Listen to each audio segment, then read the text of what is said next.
system components has grown to include boosted turbochargers, bang shift shifters, X-Pro ignition and electrical accessories, Bosch motorsport products, fabrication parts, as well as driveline and engine components. With an exceptional distribution network and inventory, Aeroflow products are always within reach. With more to come in the future, be sure to keep an eye out at aeroflowperformance.com. Hi, my name's Jenna. I'm the team coordinator for Volante Rosso. We're here at Phillip Island where we've got our Radicals and our GT3. They're currently out on track and they're the champions of the weekend. However, we wouldn't be here without our partners Packlease, who are the real heroes who help us get here. They help us get to any event that we need to go to, including race weekends, media days, and track days. We've been partnered with the team at Packlease for the past 3 years, and we couldn't think of anyone better who we want to do this with. They get us from A to B and to every racetrack and every event that we need to go to. They are so extremely helpful with everything that we need, and we love being partnered with them.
Hey everyone, are you in business for yourself? Maybe you own and run a transport business and are eyeing off a new truck or trailer, or maybe you're a tradesman needing another essential tool. Well, here's a game changer for you. Check out Credit One Equipment Finance. They are Australia's top choice for financing for good reason. Whether it's transport, construction, farming, or any trade, Credit One Equipment Finance is perfect for your business. No matter your industry or equipment needs, Credit One Equipment Finance is your go-to solution. They understand that growing your business means having the right equipment and tools, which often requires substantial investment. With Credit One's diverse finance options, you can acquire your excavator, van, truck, crane, or whatever your job demands. But hey, don't just take my word for it. Check out over 1,800 glowing 5-star reviews on Google. That's right, 1,800 and counting. For competitive rates and solutions that beat the banks, and for lightning fast loan approvals, visit www.creditoneequipmentfinance.com.au or click the link in the video description below. Empower your business today with Credit One Equipment Finance.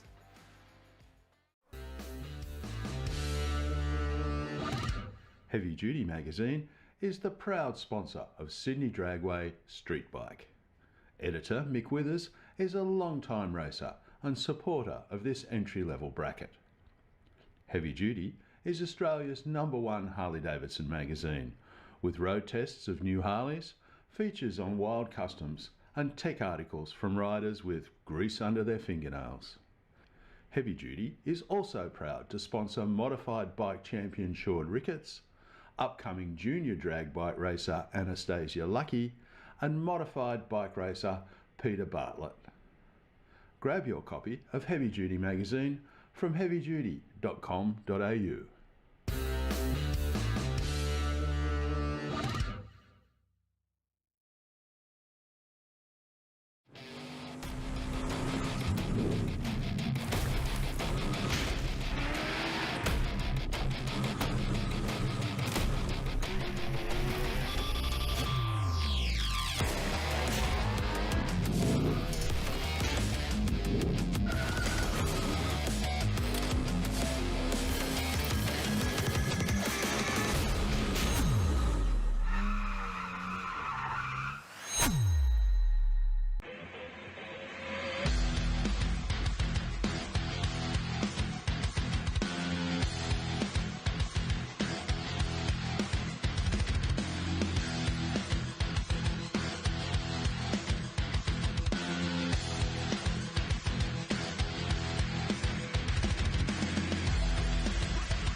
We've always had a few cars.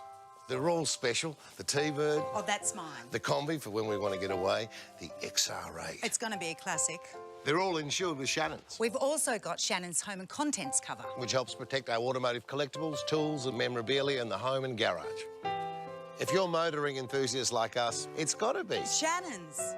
Shannon's, insurance for motoring enthusiasts. Call 13 46 46 for a quote. Simpson Race Products Australia offers the widest range of safety gear, including helmets, Simpson hybrids, boots, driving suits, gloves, harnesses, underwear, accessories, and much more. Whether you're on the drag strip, circuit, or off-road, Simpson Race Products Australia has all the gear to keep you protected. Built to protect every race, every track, every lap. Simpson Racing Products Australia. For more information or to get some of the best safety equipment in Australia, send an email to sales@simpsonraceproducts.com.au or contact them directly on 0407 108 103 or 02 9545 6662.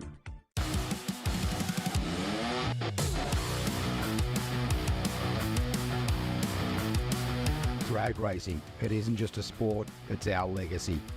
Performance, it isn't just a word, it's our promise. 3 generations, one unwavering passion. Speedflow, where innovation meets performance. Proudly Australian, unmistakably world class.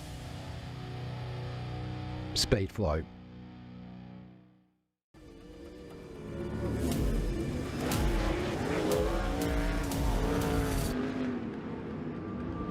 I have this incredible drive to succeed.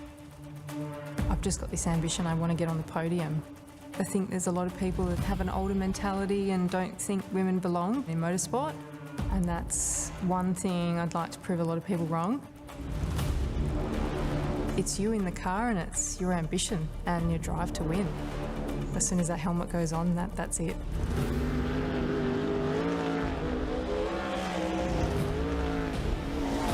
I'm Brooke Newson. I'm a sprint car and outlaw car driver.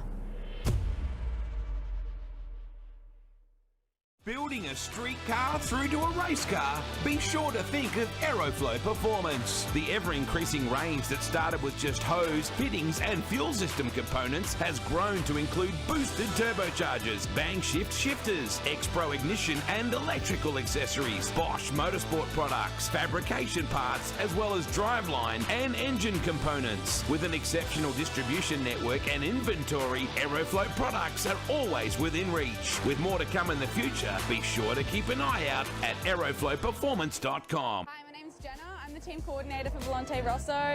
We're here at Phillip Island where we've got our Radicals and our GT3. They're currently out on track and they're the champions of the weekend. However, we wouldn't be here without our partners Pack Lease, who are the real heroes who help us get here. They help us get to any event that we need to go to, including race weekends, media days and track days. We've been partnered with the team at Pack Lease for the past 3 years and we couldn't think of anyone better who we want to do this with. They get us from A to B and to every racetrack and every event that we need to go to. They are so extremely helpful with everything that we need and we love being partnered with them.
Hey everyone, are you in business for yourself? Maybe you own and run a transport business and are eyeing off a new truck or trailer, or maybe you're a tradesman needing another essential tool. Well, here's a game changer for you. Check out Credit One Equipment Finance. They are Australia's top choice for financing for good reason. Whether it's transport, construction, farming, or any trade, Credit One Equipment Finance is perfect for your business. No matter your industry or equipment needs, Credit One Equipment Finance is your go-to solution. They understand that growing your business means having the right equipment and tools, which often requires substantial investment. With Credit One's diverse finance options, you can acquire your excavator, van, truck, crane, or whatever your job demands. But hey, don't just take my word for it. Check out over 1,800 glowing 5-star reviews on Google. That's right, 1,800 and counting. For competitive rates and solutions that beat the banks, and for lightning fast loan approvals,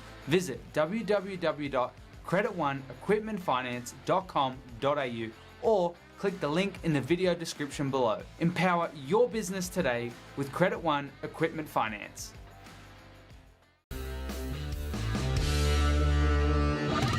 Heavy Duty Magazine is the proud sponsor of Sydney Dragway Street Bike.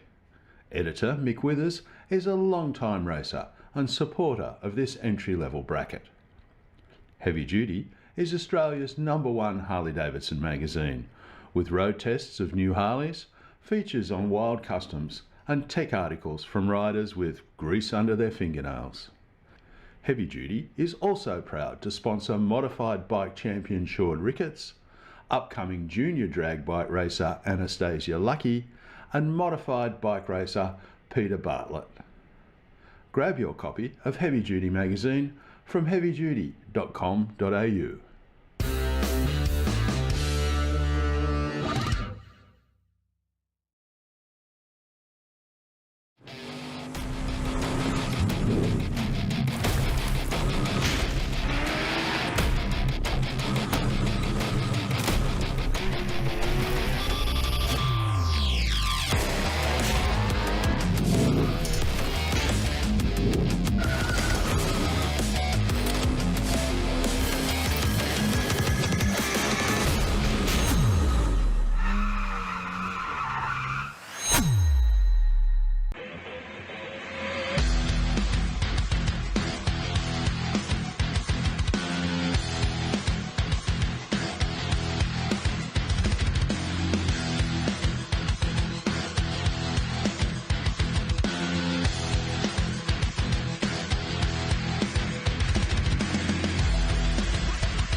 We've always had a few cars.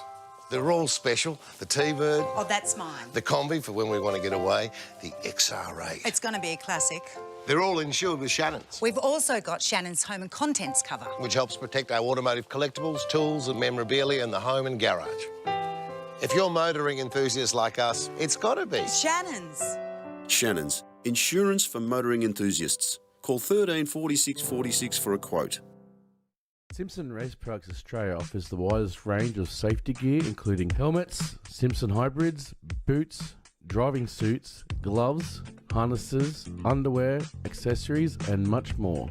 Whether you're on the drag strip, circuit, or off-road, Simpson Race Products Australia has all the gear to keep you protected. Built to protect every race, every track, every lap. Simpson Racing Products Australia. For more information or to get some of the best safety equipment in Australia, send an email to sales@simpsonraceproducts.com.au or contact them directly on 0407 108 103 or 02 9545 6662.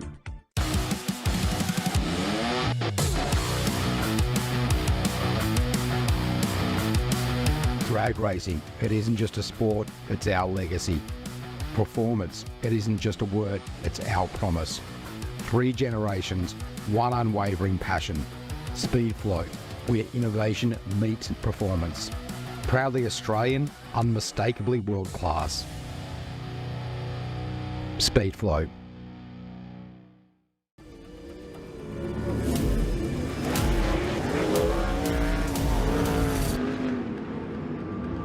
I have this incredible drive to succeed. I've just got this ambition, I want to get on the podium. I think there's a lot of people that have an older mentality and don't think women belong in motorsport, and that's one thing I'd like to prove a lot of people wrong. It's you in the car and it's your ambition and your drive to win. As soon as that helmet goes on, that's it.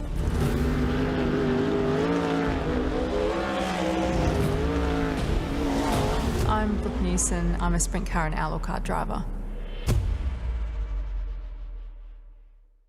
Building a street car through to a race car? Be sure to think of Aeroflow Performance. The ever-increasing range that started with just hose, fittings and fuel system components has grown to include boosted turbochargers, bang shift shifters, X-Pro ignition and electrical accessories, Bosch motorsport products, fabrication parts, as well as driveline and engine components. With an exceptional distribution network and inventory, Aeroflow products are always within reach. With more to come in the future, be sure to keep an eye out at aeroflowperformance.com. Hi, my name's Jenna. I'm the team coordinator for Volante Rosso.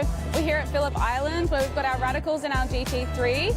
They're currently out on track and they're the champions of the weekend. However, we wouldn't be here without our partners Pack Lease, who are the real heroes who help us get here. They help us get to any event that we need to go to, including race weekends, media days and track days. We've been partnered with the team at Pack Lease for the past 3 years and we couldn't think of anyone better who we want to do this with. They get us from A to B and to every racetrack and every event that we need to go to. They are so extremely helpful with everything that we need and we love being partnered with them.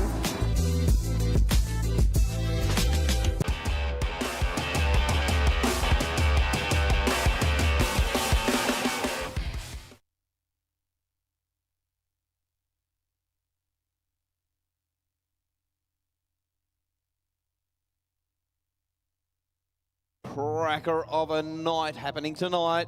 We have the little man himself, the pocket rocket, wandering round downstairs.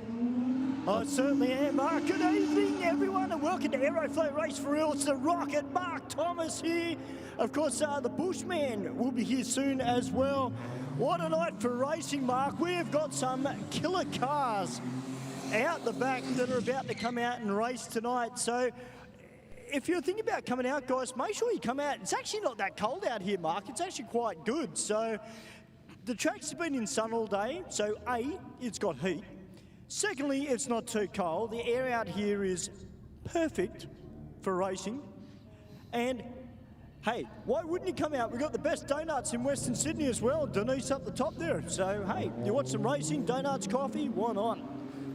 Yeah, absolutely, and we've got plenty of stuff happening tonight as well, Stu. We've got some killer burnouts later at the in the night. Some big cars coming out. Oh yeah, and Mark, just to make it really interesting, we've got a drag car. It'll be hitting the burnout pad a little bit later as well for a gender reveal. So, hey, it's going to be on. It is indeed. Well, hey, Stu, I've just seen a couple of cars now roll on through with CMV Performance on the back window. So they're definitely making their presence felt tonight. Yeah, great to see CMV Performance getting right behind some of the races at this level of drag racing. And this is where it all starts. You get the bug, then it's like, you know what, I want to get a little bit more serious. So you step it up. You not necessarily have to spend a lot of money on your car. You can go to our New South Wales State Championship Series and go run in Street Fighter, and you can run your daily driver. Oh, that's a normal sight, Mark. A Ford Ranger on the back of a tow truck. Yeah, it's something to see all the time. Fords. Hey, listen, one thing I was going to touch on, just because I've seen this BMW come out, we've got a couple of old school BMWs that are making their way out onto the track. And of course, around this era, you know, really, I closed my eyes, Mark, and I still remember the very first car, race car, I should say, that I ever sat in. Jim Richards' old JPS BMW. Oh, wow, that's a good one to start with. Yeah, at Amaru Park, and very similar shape to this white BMW that is down the bottom here. And of course, big weekend of motorsport here in Sydney. But tonight, Aeroflow Race for Real, as we got the Nissan S14 about to take on this beautiful 325i.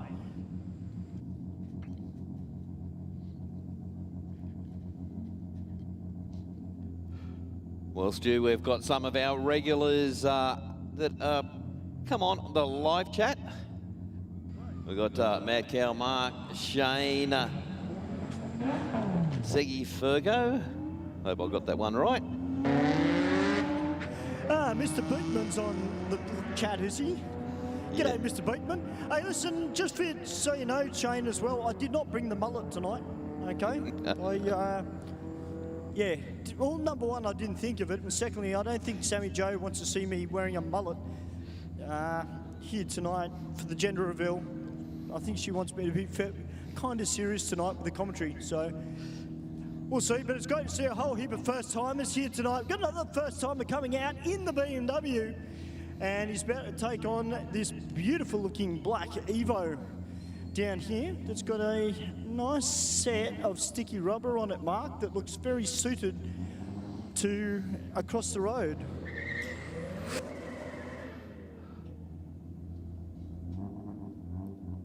Well, the Evo just rolled around the water, all wheel, doesn't need to get the tyres hot, but BM has just overshot the starting line. Just rolling back. Yeah, Mark, prestige performance behind this beautiful looking Evo. Got some very, very sticky rubber on it, Mark. So looks like the car not only used for a bit of drag racing, but probably used for a little bit of track work as well. Maybe some club sprints. Well, Stewie, I can see a little bit of you with the RX-7 sitting down here in the Burnout box. Yeah, great to see another first-timer. And being a Mazda driver, great looking car too. Yeah, it is. I had a bit of a look around this car as I, when I come in and was walking over to sign on. Yeah, it's a real clean, tidy car. Well, I did see Joe Sabello pull in as well, Mark. He's actually brought the 180 out tonight, or the Sylvia, I should say. He's brought that out tonight. Put the Commodore in the naughty corner. Yeah, definitely didn't do all the things he wanted it to do last week.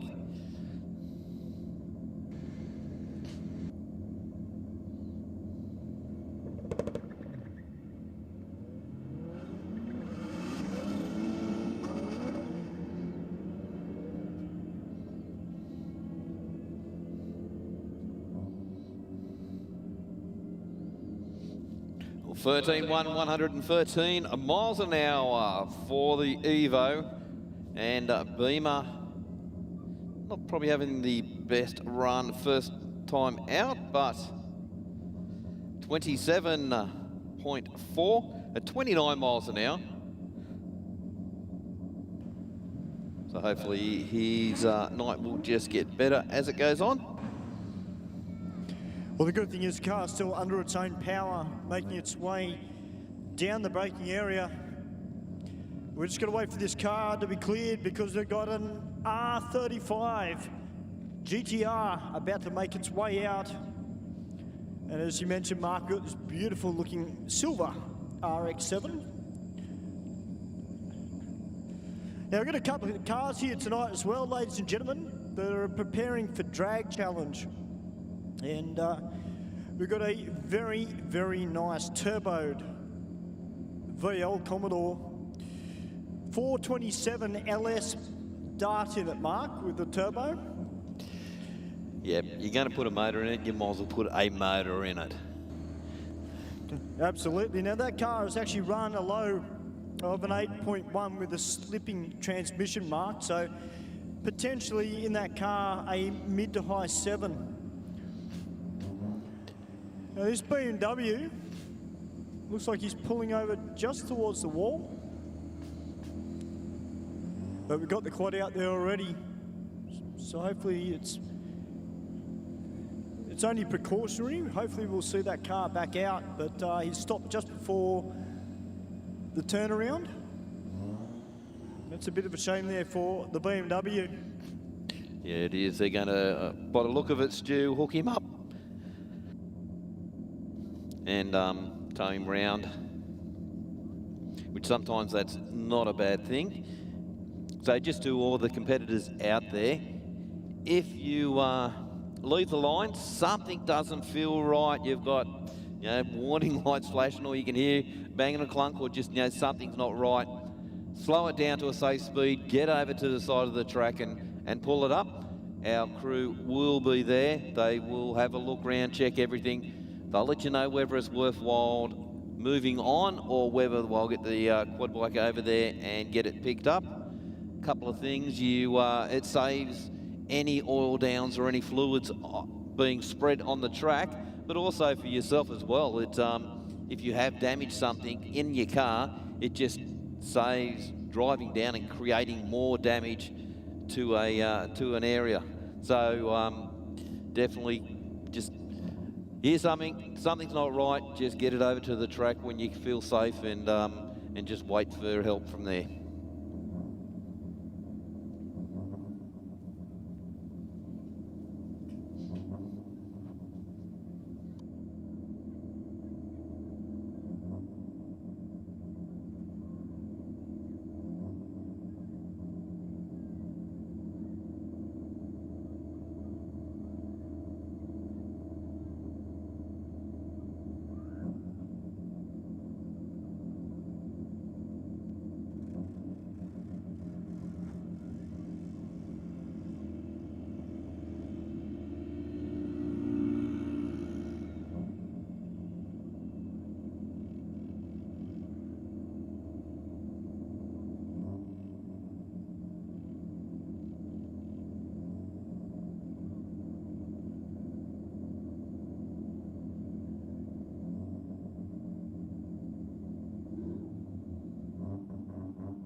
All right, so no burnouts from either car.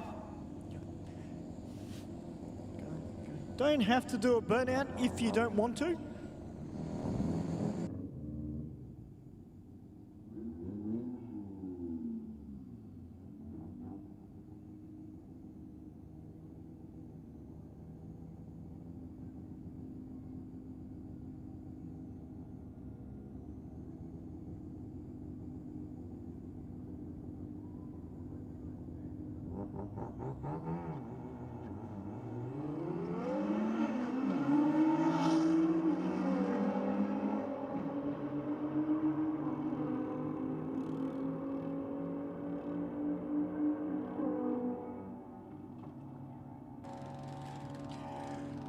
Well, 12:30 at 1:20 there for the R35, a 1664 there for the Mazda.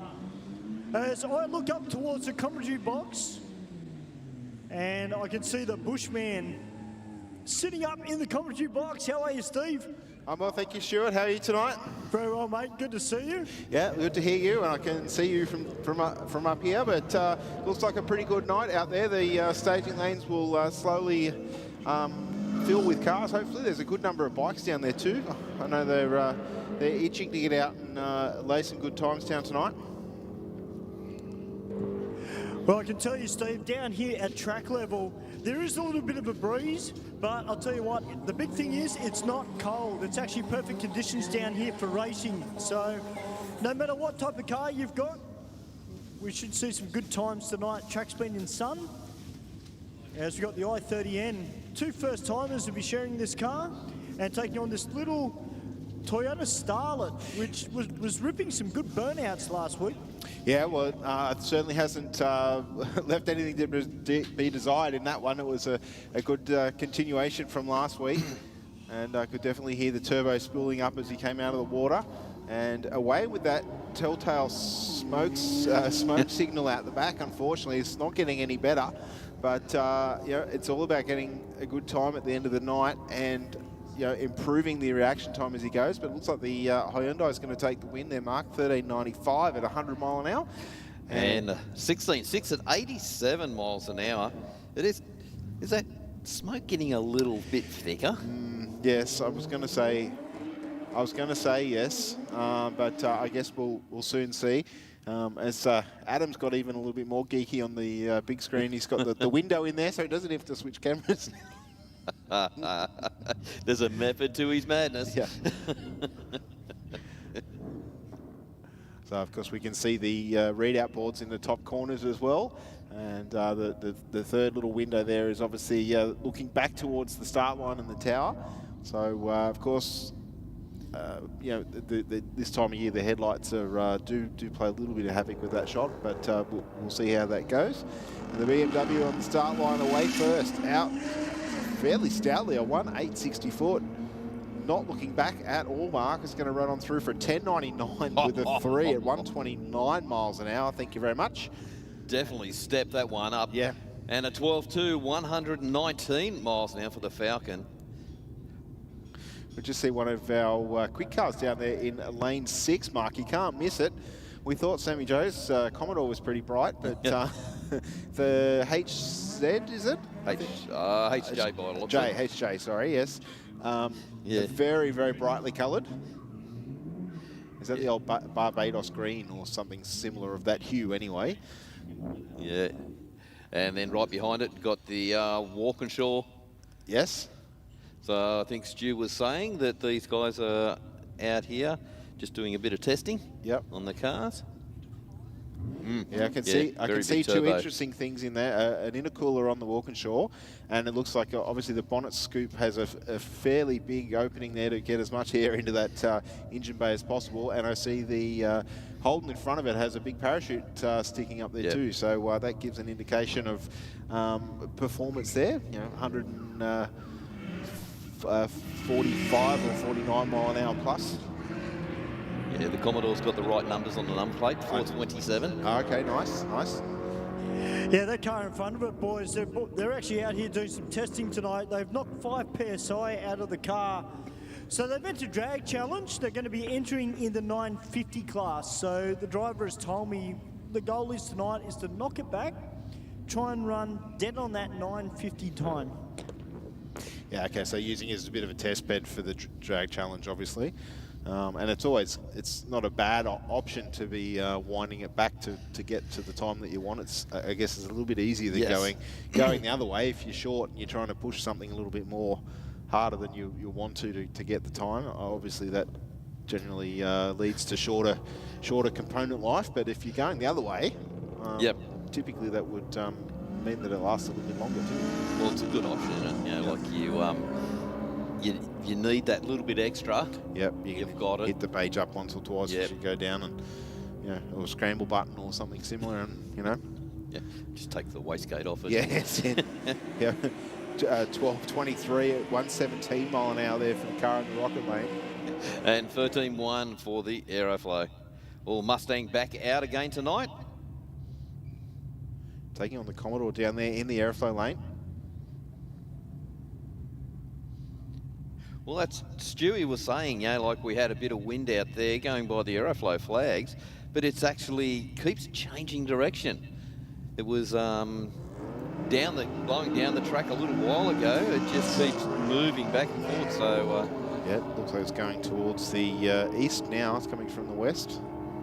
But it's been a cracker of a day outside today, so as Stu said, the track would have absorbed as much light as possible. 12 at 28 with a 3 at 116 in the rocket lane to take the win there.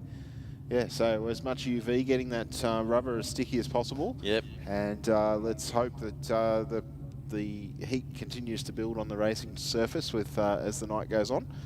We've got the Falcon up against Commodore Ute.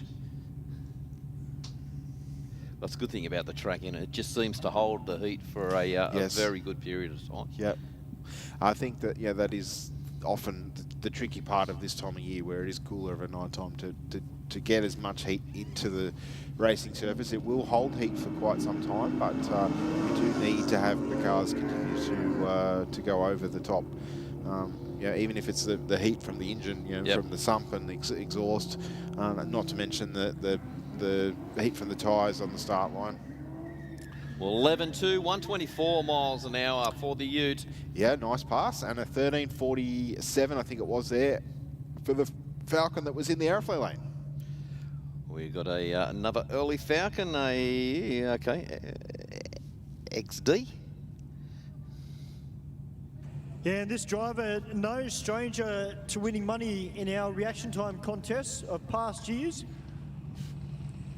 Very, very sharp on the lights at the best of times.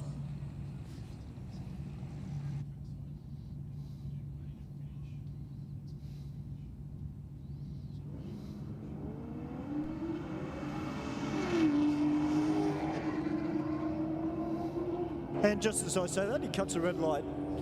But I'll tell you what, Stu, it's a good one.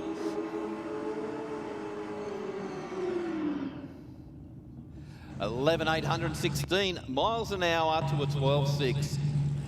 Well, Steve, we got the Dragway out here tonight, Demons.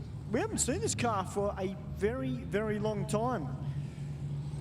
And taking on bad GTO with the Troy Worsley War-Speed motor underneath the bonnet. Yeah, definitely some good stuff comes out of that workshop.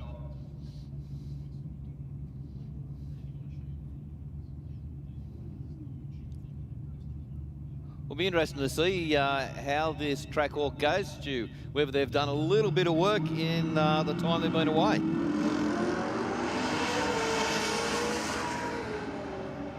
Well, I can tell you both off the line, both cars excellent. No hinder wheel speed, bad GTO to 878 and 164. Hold the phone, Sydney. What a great run. That thing went out at a 1.5 in the 60 as well, so that was a great pass. Nice and straight, left the line great. You know what, Mark? I actually thought that would have been marginally quicker in the 60 foot. That looked really good off the line.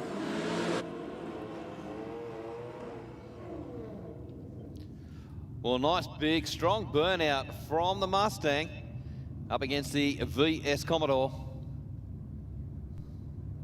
And I can tell you, Mark, this VS Commodore's got a set of skinny tyres on the front of it and some nice big ones in the rear. I think the Mustang up on the converter there coming into stage. Might have been the Commodore, either or. I think it might have been the Commodore. I think so too, 155 to the 60. Mind you, the Mustang still sub 2 seconds to the 60. Commodore getting there first, but the Mustang holding its own. 12.30 for the Mustang to an 11.21 for the Commodore in the rocket lane there. Well, Commodore Ute up against the LX Tirana.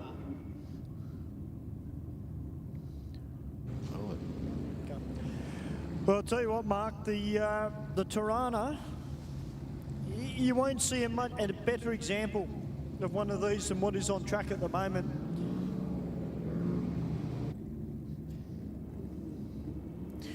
Of course, Mark has a little bit of a soft spot, maybe a little bit biased perhaps to Tirana, having owned quite a few of them in the past. I'll rephrase that, a lot of biased. That's all right. Very it's one-sided. a bit like Les, he's got one eye and it just blinks when Tiranas go past.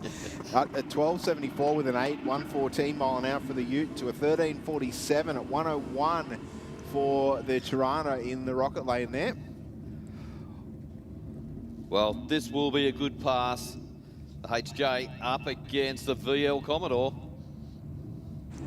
Now, just between you and I, guys, I'm interested to see how these cars go. Obviously, you know, one's trying to slow it down to a 950. Interested to see what the VL does, but we are on a street prep.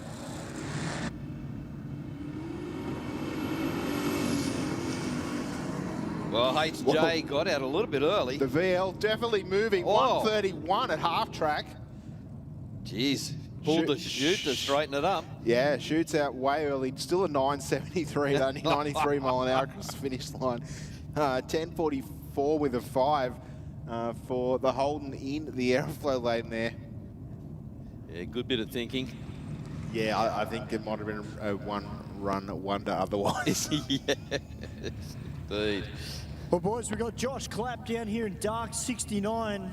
About to take on Sammy Joe in the dialed-in racing Commodore. Sammy Jo has got the race face on. She's not even looking at me, she's looking straight down the track. Well, we do have the track crew out there just having a bit of a look, and I think they're doing a little bit of a mop-up in the Aeroflow. Yeah, just on the very start, on the very start line. Of course, yeah, this time of year the condensation does build up in the exhaust, and you know, it is important that we try and minimise that as much as possible. Don't run your air conditioners if you're down in the pits or in the staging lanes, should say. So when you're coming through as a driver, make sure you've got your helmet on and done up. Yep. The second one there is key as well. You're dressed in your long sleeves. You've got your shoes on. Yes, we've had people come out here without shoes on. You've got your shoes on, your air conditioner off, and your headlights are on. They're the things we need to worry about. Obviously, our bike riders are pretty good because they need that stuff to drive right on the road, right? Yep. So it's no different to their usual attire. But of course, you know, the car drivers, sometimes we don't necessarily feel there's something missing until we get to the fire up box and the official says, well, where's your helmet not done up? Of course, it doesn't work when it's not done up. No, not at all. And your air conditioning too. But you won't see a lot of condensation drip out of it until you do the burnout and stop. And then it's on the starting line, and then they're going to push you out. Yep. It looks like there's a bit of an issue with Sammy Jo's car.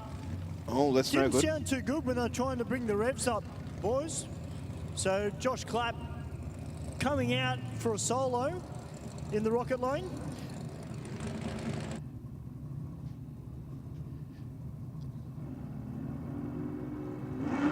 Oh, wow. Well, that's very close to the wall there, Mark. Just out of that, just a little bit. You could hear the revs drop. Yeah. He was out here on Sunday with the Midweek Muscle Car Car Club. Ran a string of really good times. It wasn't overly happy towards the end of the afternoon, but a 9:48 there. Nice pass for him. That car getting quicker and quicker each time out. It is indeed. We've never really seen it leave the line so aggressively like it did then, though. I think there might be a new power plant or yeah, definitely some improvements there because it's lifting the front left now just a fraction off the ground and certainly leaving a lot harder than it was. So they did say that when it was off the track for a while, they'd done a bit of work to it. Yes. I think they've done a lot of work to it. Yes. Yes. I guess, you know, different people have different perceptions of what's a little and what's a lot. Yeah. HG down here, this is had some new running gear put in it as well. Yeah, it's had a fair bit of work done to it. Right, Joseph Malloy, 009 on the tree.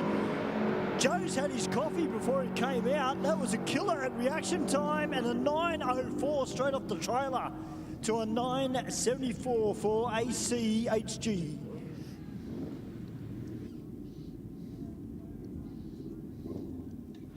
So he was saying that HG has still got a little bit left in it as well. They just got it all teched and all complied. Well, he's running nitrous. Of course, there's plenty left in it. You just put a bigger kit in. You just put more nozzles.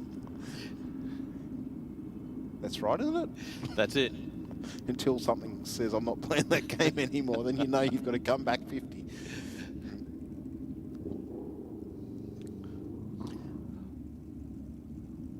Well, the guys on the bikes out for their first pass of the night.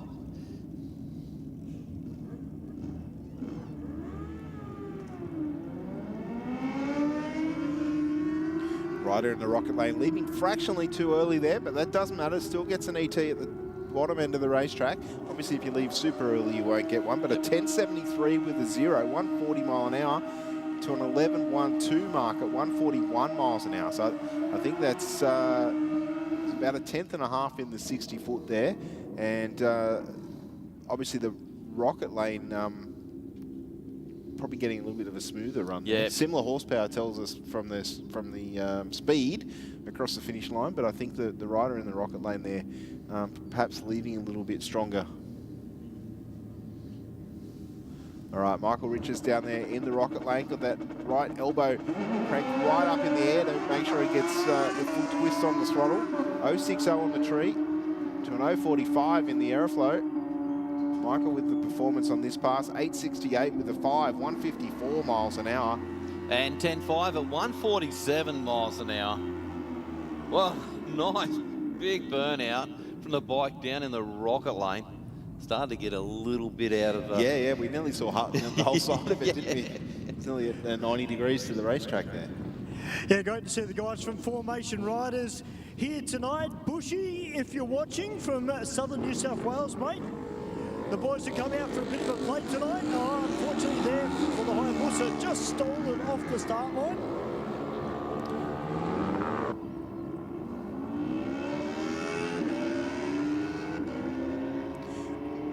All right, the Aeroflow lane through with a 12.48, 105. Well, 17.9 at 135 miles an hour. I think there's a fair bit left in that at 135 mile an hour. Probably looking at a high 10, I'd say. Of course, a bike, you've got to be a little bit more careful off the start line, haven't you, Mark? You do indeed, yeah. And you just got to place yourself well in the track as well. You don't want to get out of the race line where it is just a little bit slippery. Well, we've got a bike sitting down here in the burnout box, Steve. It's got plenty of chrome. Yes. Very well dressed up.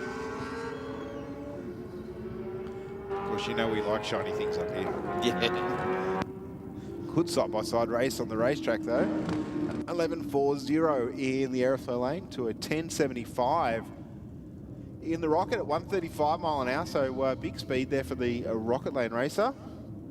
Let's see what our Harley rider can do in the Aeroflow lane. Have you ever ridden a bike with the big chopper handlebars? No, I haven't. No. I haven't. I'm just curious. Yeah, no. I think it would myself be feel a little bit, just not right. Identical reaction times on both sides of the tree. 0.60 to an 0.60. And 12.36 with a 5 for the Harley rider to an 11.02 at 128 in the Rocket. I think it would be uncomfortable not ever having sat on a bike even let alone ridden one, but anyway. Yeah, just to feel a bit weird going into corners and stuff like that, like you do the push and pull. Yes. But,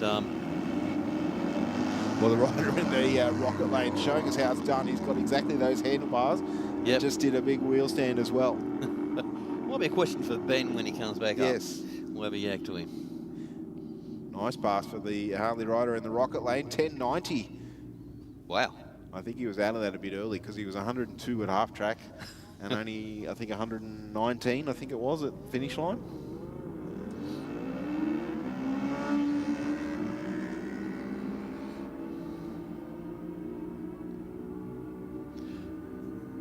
Not a bad pass.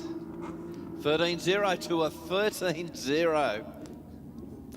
Absolutely nothing in that one. Only the reaction time, I think, is the margin there. Definitely the ET is very, very close.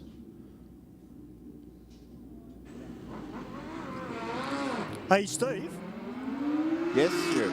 Mate, we've got a very familiar rider that's just below us. Yes. On board this A modified bike, and it looks a little bit like Daniel Burtonshaw. Oh, nice. Am I right? I think it might be Daniel. IHRA licensed. I did hear that he was stepping it up. Well, nice looking bike. Yeah, it is a nice looking bike. It's definitely a turbo on there as well. It definitely sounded like there was one. Of course, Daniel and Josh, long-time competitors here at Sydney Dragway in junior drag, so junior drag bike, street bike, mod bike. Yeah. Definitely bikes in there. And of course, Josh running a junior dragster as well before he decided to switch over to two wheels.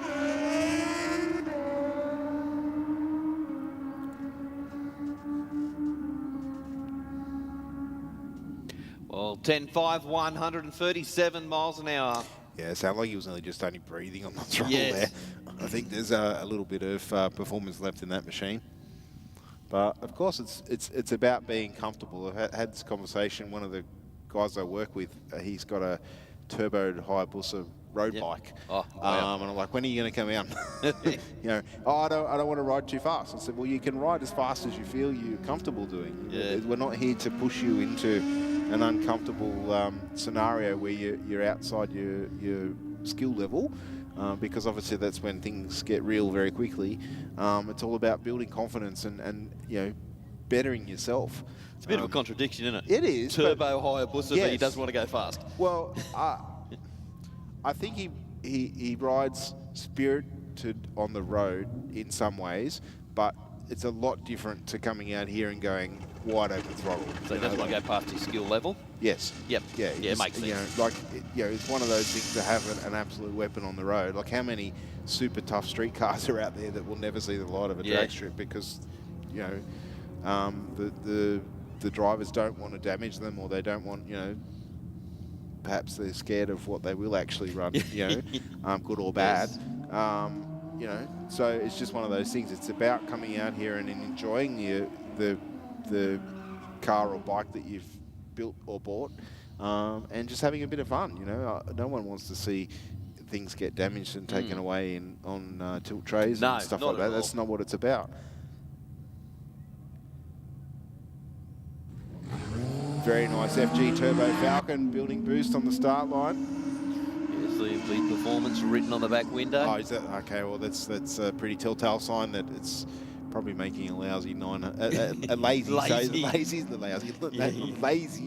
900 horse. It goes through for 10.0 at 139 mile an hour.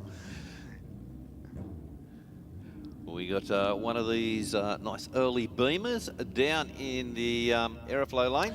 Is it an M3, I think? Like the old Benson and Hedges Longhurst BMW. I had a friend of mine in my car club that actually was lucky enough to drive the Schwarzer BMW. Oh, wow. One of his friends owned several ex-Group A cars, and Chris said it was probably one of, he had several Cosworths and stuff like that as well. And Chris said the Schwarzer Beamer was probably the least powerful, but the best to drive, like in terms of its balance and all of that sort of stuff. So that one, a 14.98 with a 3, 90 mile an hour through the finish line. And 14.7 for the Rocket.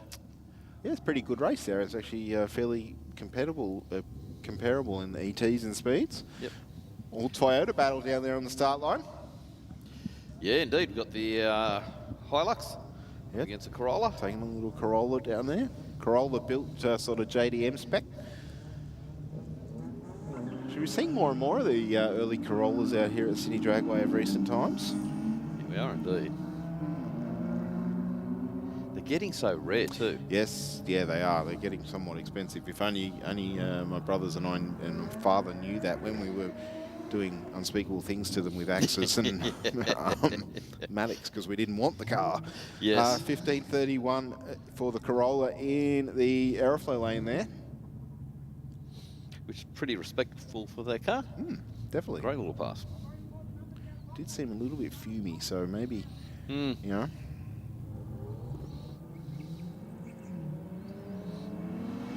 Not a bad 60 foot for the car in the Aeroflow lane there, 1.81 seconds. Leading the way through the finish line, 10.97, 130 mile an hour. And 12.1, 126 miles an hour. That miles an hour is way up for a 12-second pass.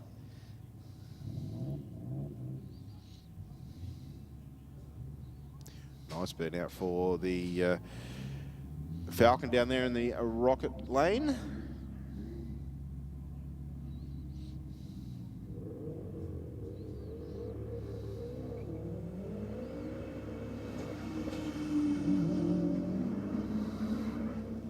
Unmistakable burble of the WRX in the background on the track mics. The Falcon going to take this one fairly convincingly. 11.57 with a 5, 126 miles an hour. And 14.2 at 84 miles an hour.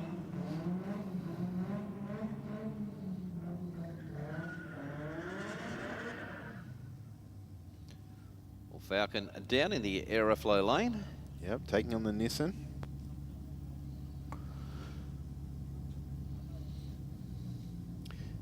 Yeah, BMW looks really good, doesn't it?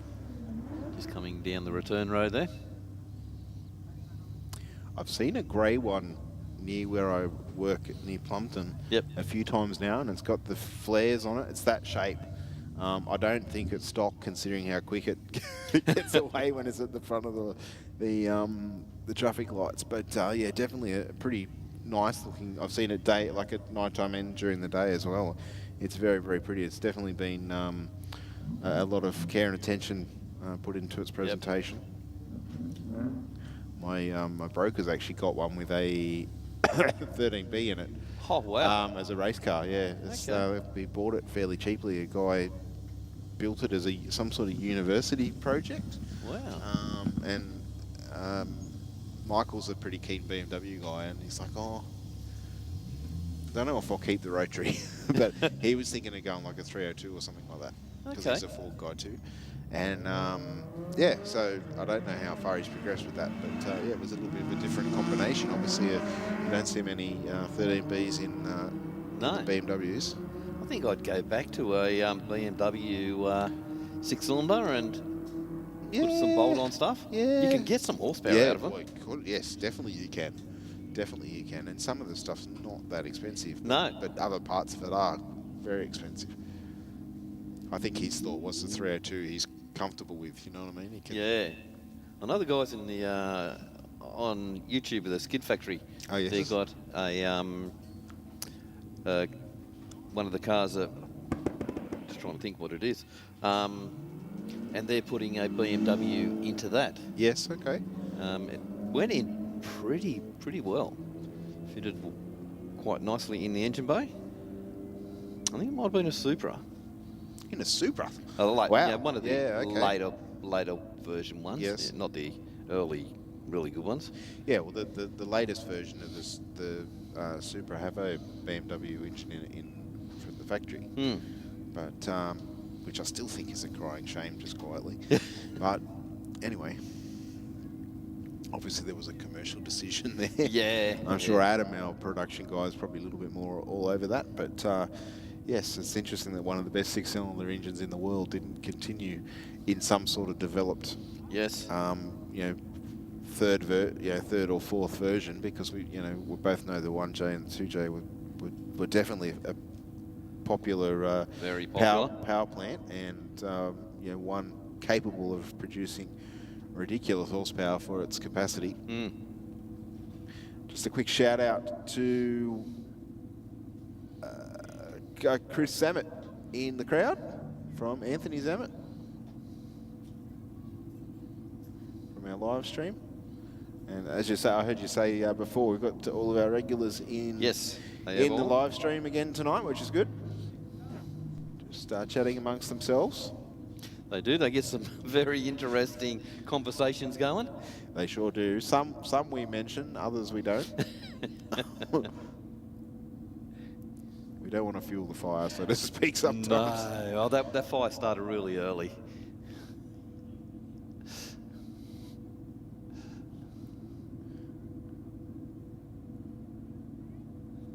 We're just a little bit of a clean up down in the Aeroflow lane, so we might just go to a little bit of... Oh, sorry, Stu. So I was just about to say, just down here in the staging lanes, Mark and Steve, and I got an interview with part of the crew for this white Commodore that we saw come out a little bit earlier.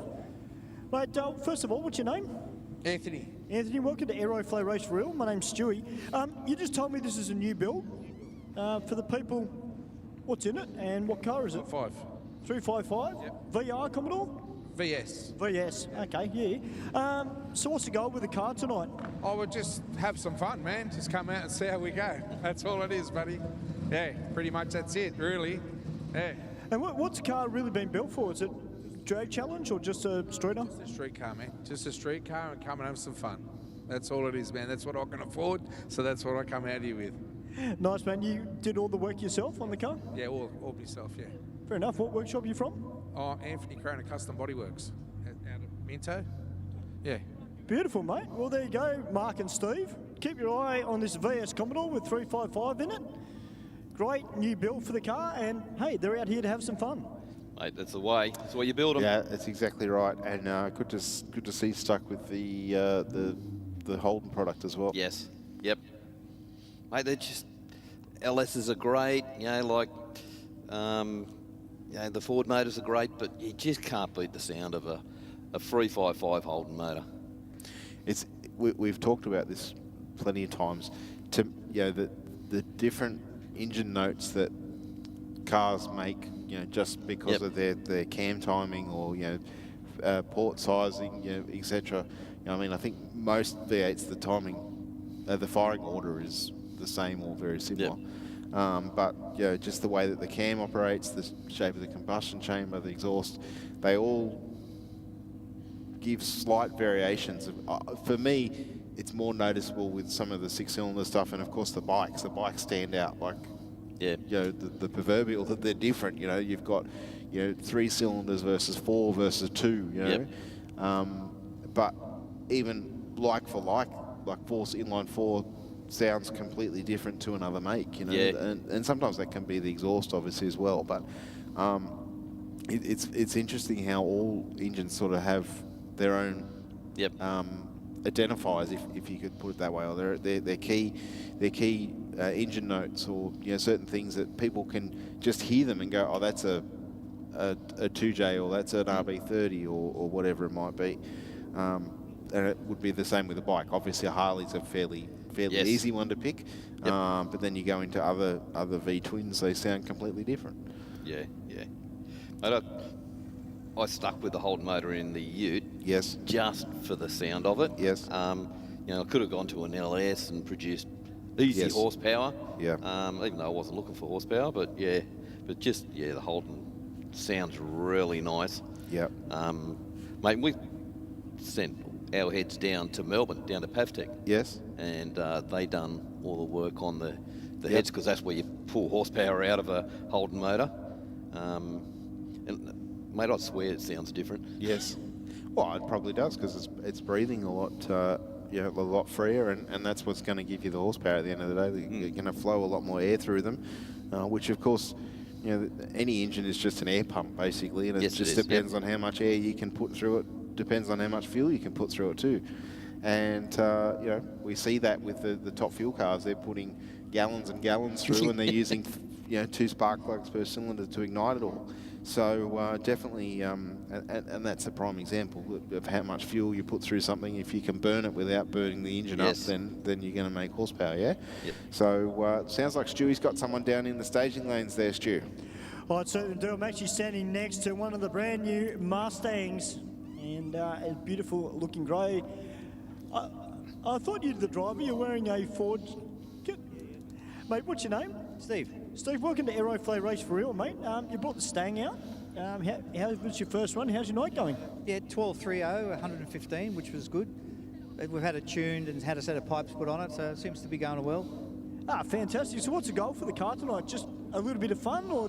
It's all just, we had it out here last year and it went 12.6 at 113, so, you know, we're just bringing 112, sorry, and we're just bringing it out with a tune, you know, just to see how it goes. So far, so good. Well, that's great, Steve, and you obviously enjoy it. You drive it every day, or is it your daily driver? Just, you know, just on the weekends, and we're going to take it, you know, just for the weekends, cruising, that's all. No, all good. Well, mate, it's great to have you a part of Aeroflow Race4Real tonight, and I hope you have a great night on track. Now, Mark, just while I was waiting to jump on and chat to Steve, a very, very nice blue Holden just turned up in the staging lanes.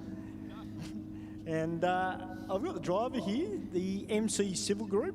What's your name, mate? Marty. Marty, welcome to Aeroflow Race4Real. Mate, we've got a couple of tough cars here already, but you brought yours out. Doing a bit of testing tonight? Yeah, mate, yeah. It's trying to see what it can do. That's about it. Is this a car that you want to take to drag challenge, Mark, or are you just feeling it out? I'm just testing it out at the moment, man. Just, yeah, have at it for a while. Just wanted to see what it can do down the track. And for the people that are here at the track and watching around the world via YouTube, tell us a little bit about the car. Yeah, it's just a big block Chev, it's 500 cube. It was built to be a Burnout car, and haven't done that yet. So, yeah, eventually we'll put on the Burnout pad, but at the moment we just want to race it, see what it can do, and yeah. Well, you've got to say, drags are a little bit more safe than the Burnouts, aren't they? For the motor, they are. That's why we haven't done it yet. So just trying to get it all ready and then do it properly, do it once. Well, mate, we can't wait to see it out on track, Mark. It's a great-looking car, man, and that show to blue, man, it pops. Well done, mate. Thanks, buddy. Take care. What do you see this thing come out, Mark? Yes. Hey, Stewie, we might get you, when you get a sec, go down and talk to the guys with the Corvette. That thing was just absolutely aggressive off the line, the way it picked up that wheel. Yeah, I can certainly do that because we got Eden down here who's been helping to tune the car, and we got Josh who's sitting in the driver's seat. How are you after that first run, Josh? Well, that one felt nice and bitey. Mate, a little bit different to last week. You happy with the way it launched, or you were hoping it wasn't going to do that? I didn't know what it looked like from above or behind, but it felt good to hear, so we just kept steering through it. Oh, I can tell you that the front wheel definitely came up above my knee, so that's telling you something. I love it. We'll go for 2 soon, eh? So what's the big difference between last week and this week? What was changed on the car? What did... Some suspension adjustments. Last week we didn't have Mr. Blue beside me on either, so it was test and tune really, get it to hook up, and now we are. Whole weekend of racing, roll racing Saturday, then we had a great event Sunday, so now we're here to turn it right up and see what we can get tonight. Now, you're running night. You have got a plan to run nitrous on this car in the future? Yeah. Do we have a time frame, Josh, roughly when we might see this on the gas? In about 3 minutes when you clear the track. I like the way you talk. Love it, mate. Well, I'll tell you what, Eden's just look at me, and I know when Eden's up to something because he's got his eyes light up and he's got a grin on his face. So, you are the culprit. I am, apparently. I get that all the time. Mate, great first run, 940 there for the Corvette. Obviously, picked that left front wheel up, grabbed his attention. Is there more in it, or do you think that's roughly where it's in its sweet spot? Oh, no, she's still got plenty more in it. I'm tweaking it a little bit, everyone. This one, he actually lifted on that. I actually predicted it would have run a 937. I'll show you the photos, Stu. I wrote it on his windscreen yesterday and sent it to him. And he lifted. I reckon that would have been a 937. So this one I did turn it up another couple of tweaks, and I'm expecting to carry the front wheel a bit longer. And if he doesn't come out the back 9.0, I'd be surprised. So what, in terms of suspension, was it more the rear suspension you were focusing on during the week? Well, today I decided to have a quick look at it because I built the engine for him, put everything back in, set up all the nitrous, and we came out exactly how it was set. So we get a true,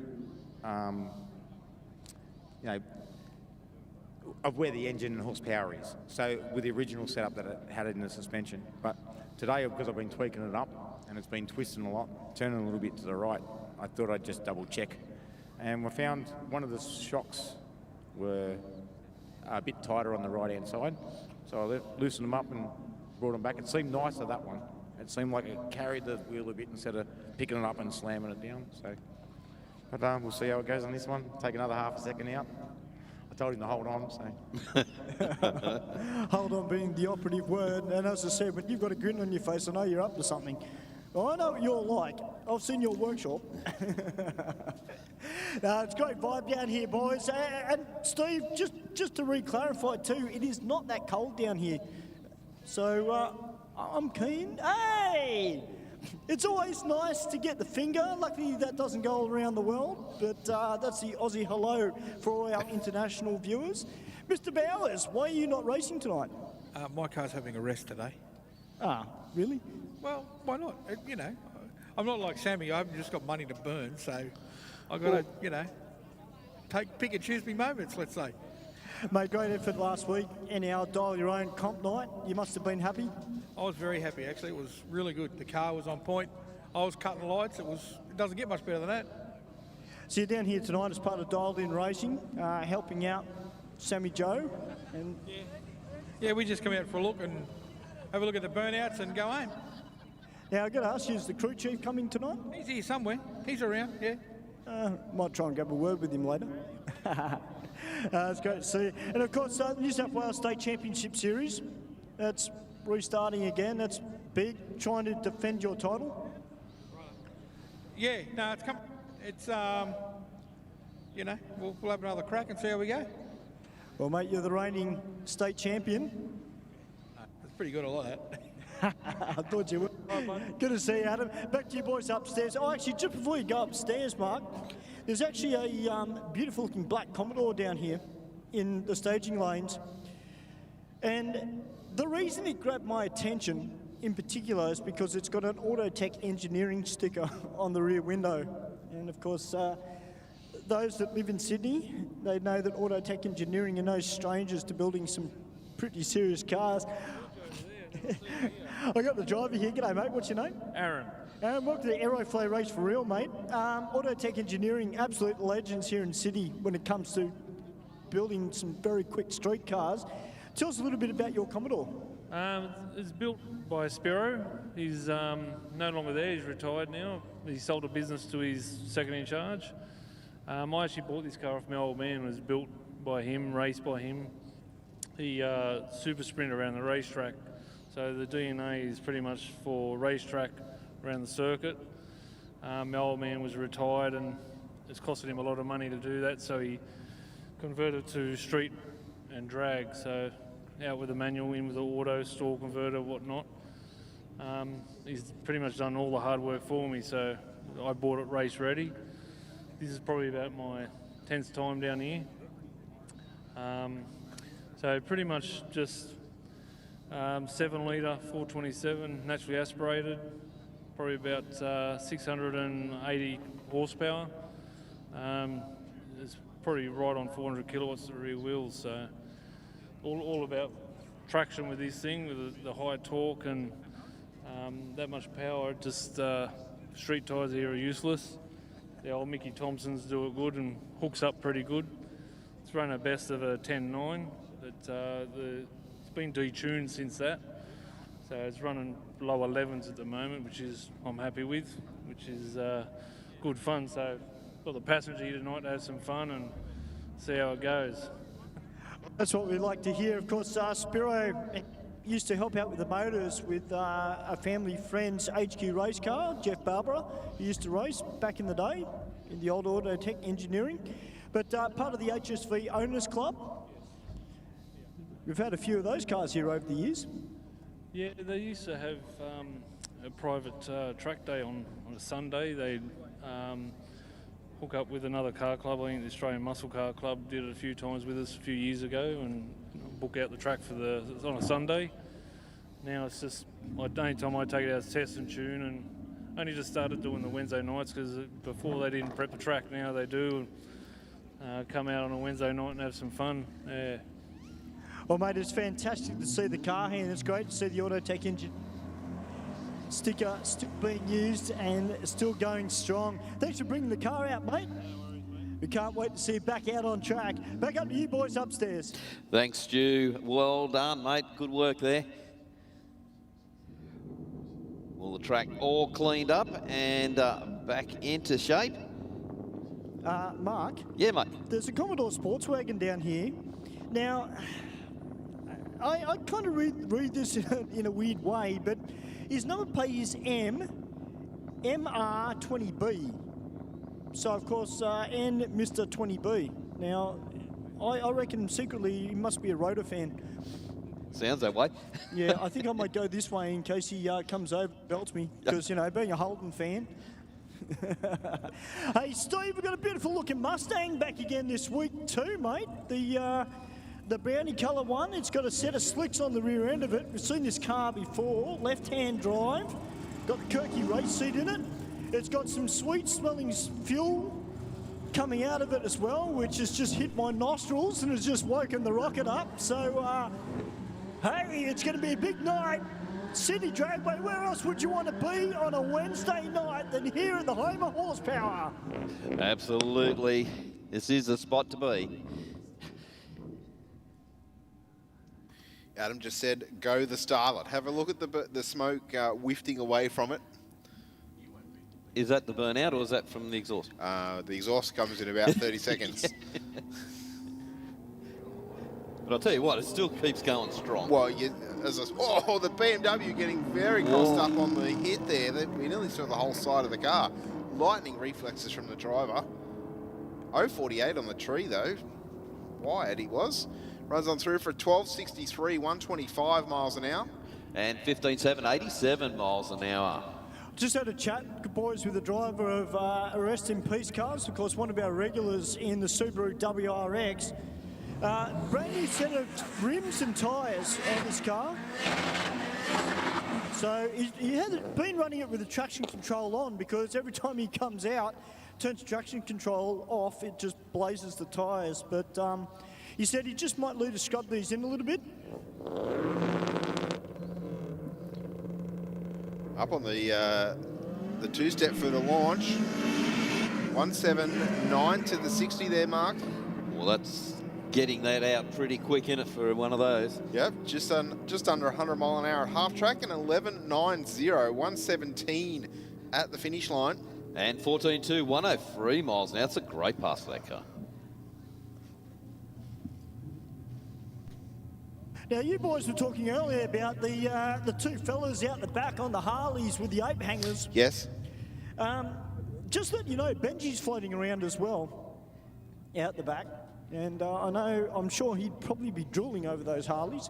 They are very, very well presented. And I've got to say, one of those riders did the burnout earlier, Mark, and had that thing sideways in the burnout. So definitely knows how to ride it with a set of ape hangers. Yeah, we did see that once, Stewie, where it kicked out on him. He done a great job to hang on to it. Well, I think on a bike, you've got to be ready for anything, really. Yes. Because your life depends on it. You haven't got anything around you to shield yourself, other than leathers, of course. Yeah, so as I mentioned a little bit earlier when I interviewed Adam, last week we had our Dial Your Own comp night here at Aeroflow Race4Real, and man, what a night it was.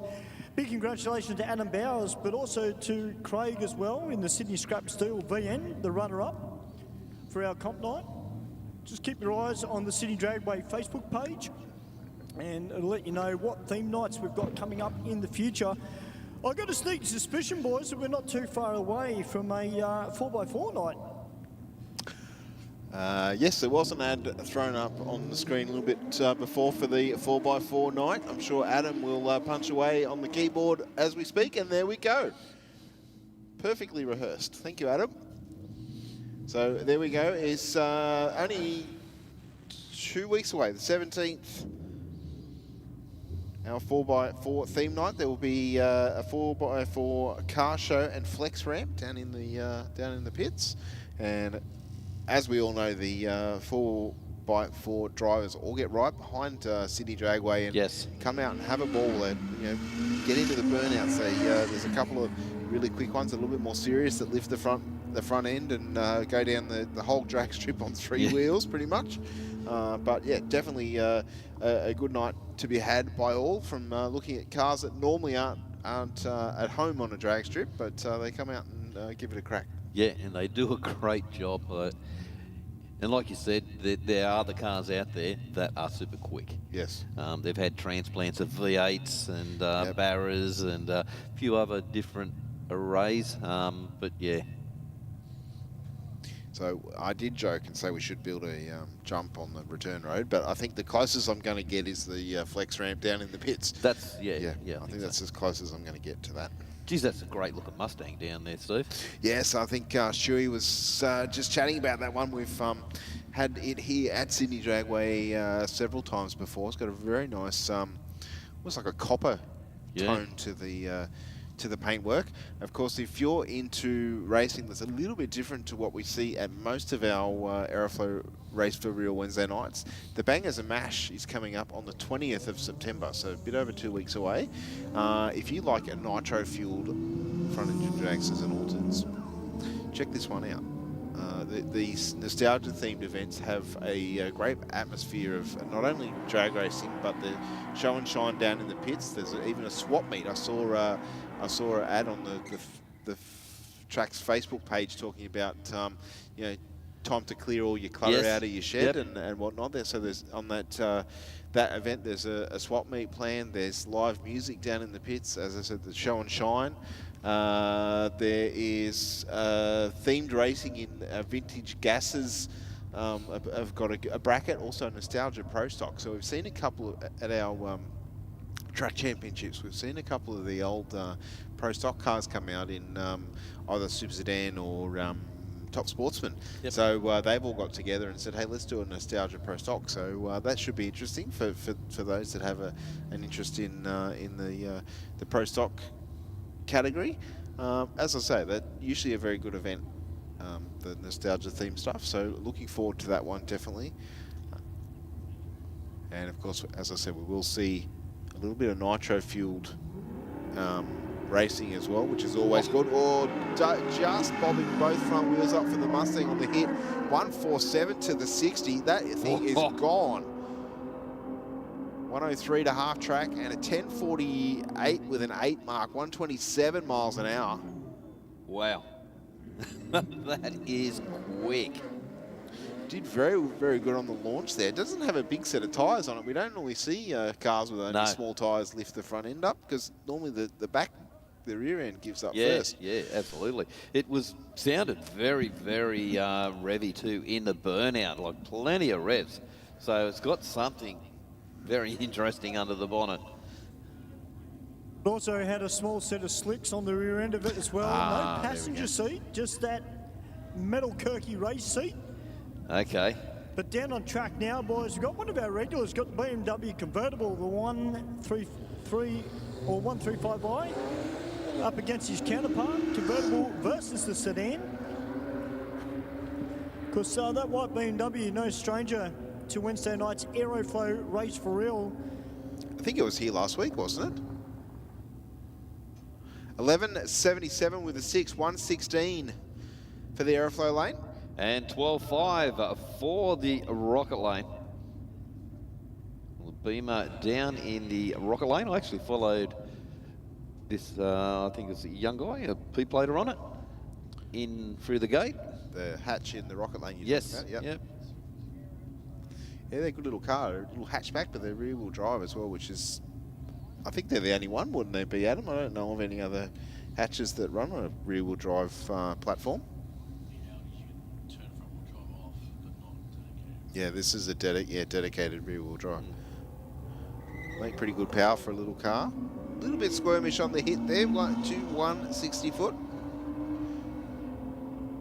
But they're a turbo inline 6, aren't they? I think, Adam? Yeah, they can be. Anything can be. Can it be an inline V8? Well, okay, so got a good variables in the yeah, okay.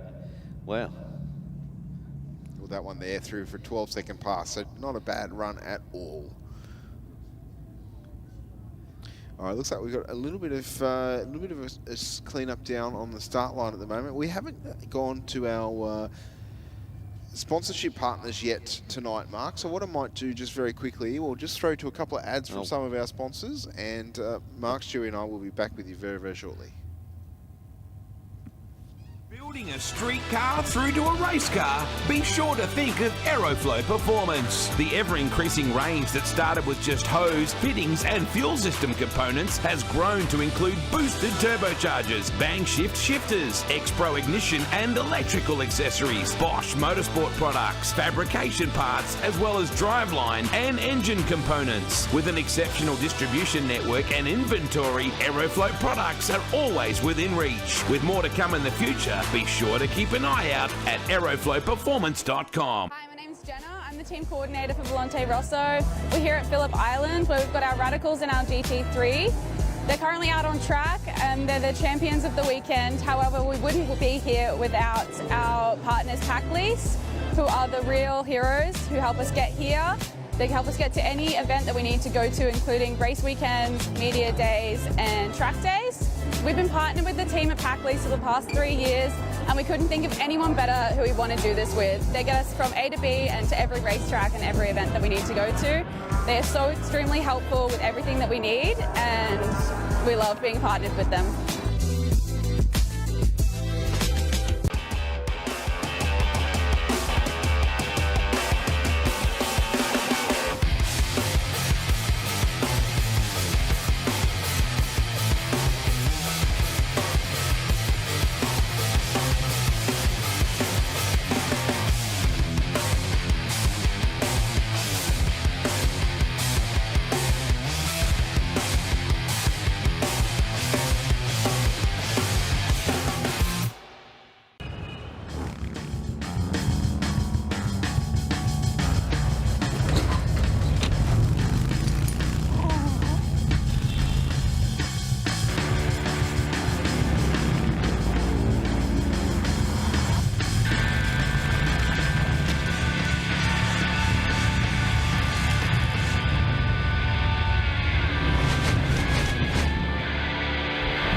Hey everyone, are you in business for yourself? Maybe you own and run a transport business and are eyeing off a new truck or trailer, or maybe you're a tradesman needing another essential tool. Well, here's a game changer for you. Check out Credit One Equipment Finance. They are Australia's top choice for financing for good reason. Whether it's transport, construction, farming, or any trade, Credit One Equipment Finance is perfect for your business. No matter your industry or equipment needs, Credit One Equipment Finance is your go-to solution. They understand that growing your business means having the right equipment and tools, which often requires substantial investment. With Credit One's diverse finance options, you can acquire your excavator, van, truck, crane, or whatever your job demands. But hey, don't just take my word for it. Check out over 1,800 glowing 5-star reviews on Google. That's right, 1,800 and counting. For competitive rates and solutions that beat the banks, and for lightning fast loan approvals,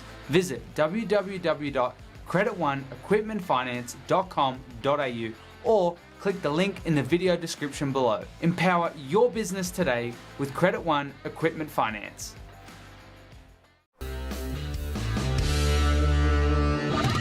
Heavy Duty Magazine is the proud sponsor of Sydney Dragway Street Bike. Editor Mick Withers is a long-time racer and supporter of this entry-level bracket. Heavy Duty is Australia's #1 Harley-Davidson magazine, with road tests of new Harleys, features on wild customs, and tech articles from riders with grease under their fingernails. Heavy Duty is also proud to sponsor modified bike champion Sean Ricketts, upcoming junior drag bike racer Anastasia Lucky, and modified bike racer Peter Bartlett. Grab your copy of Heavy Duty magazine from heavyduty.com.au.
We've always had a few cars.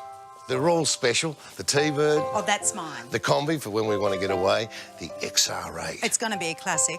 They're all insured with Shannon's, We've also got Shannon's home and contents cover, which helps protect our automotive collectibles, tools and memorabilia in the home and garage. If you're motoring enthusiasts like us, it's got to be Shannon's.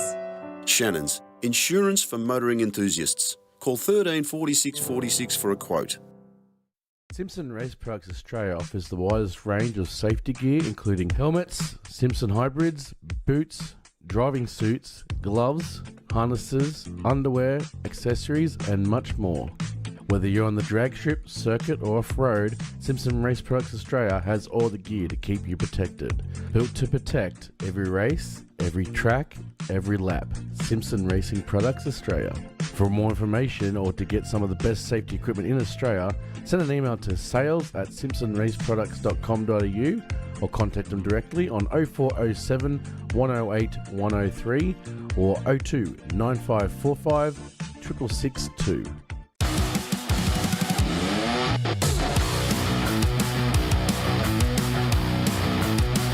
Drag racing, it isn't just a sport, it's our legacy. Performance, it isn't just a word, it's our promise. 3 generations, 1 unwavering passion. Speedflow, where innovation meets performance. Proudly Australian, unmistakably world class. Speedflow.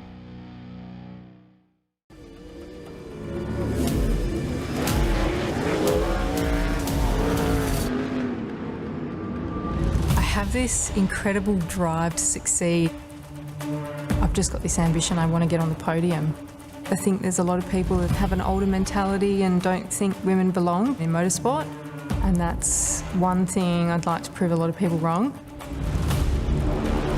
It's you in the car and it's your ambition and your drive to win. As soon as that helmet goes on, that's it.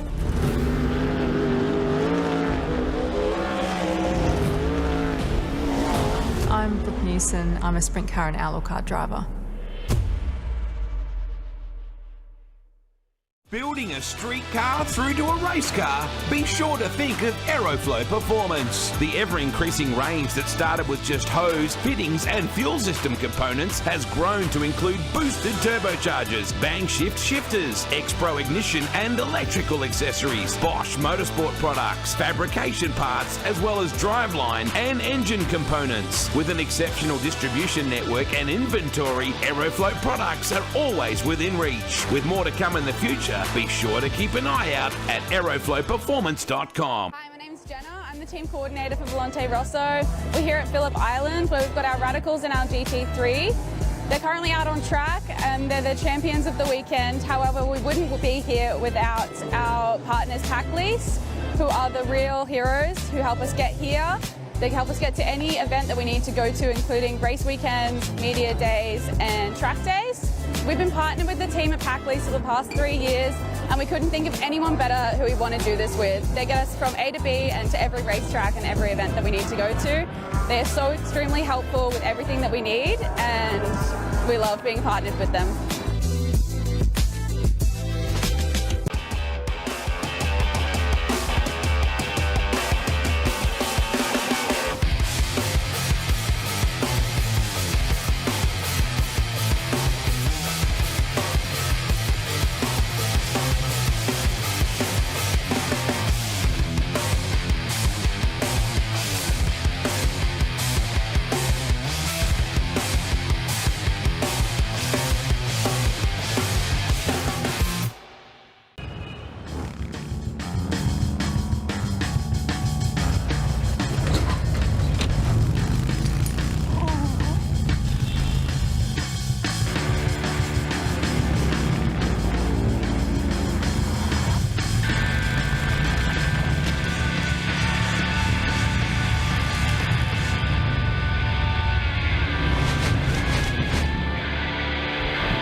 Hey everyone, are you in business for yourself? Maybe you own and run a transport business and are eyeing off a new truck or trailer, or maybe you're a tradesman needing another essential tool. Well, here's a game changer for you.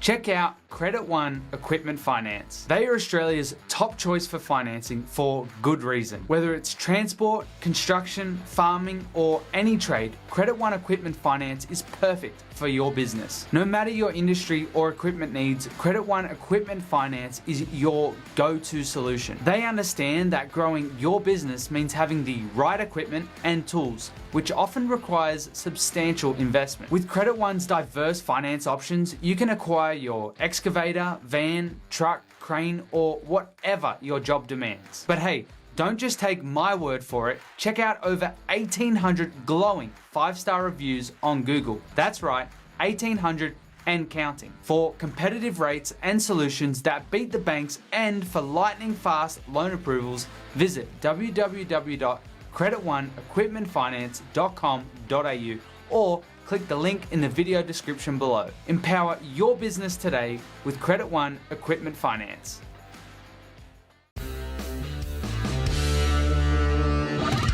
Heavy Duty Magazine is the proud sponsor of Sydney Dragway Street Bike. Editor Mick Withers is a long-time racer and supporter of this entry-level bracket. Heavy Duty is Australia's #1 Harley-Davidson magazine, with road tests of new Harleys, features on wild customs and tech articles from riders with grease. We're back. Yes. We're back just at the right time too. Yeah, another good launch from the HG down there in the rocket lane. I'll tell you what, that SRT Jeep keeping you honest there. 10.33 with a 0, 1.35 for the HG.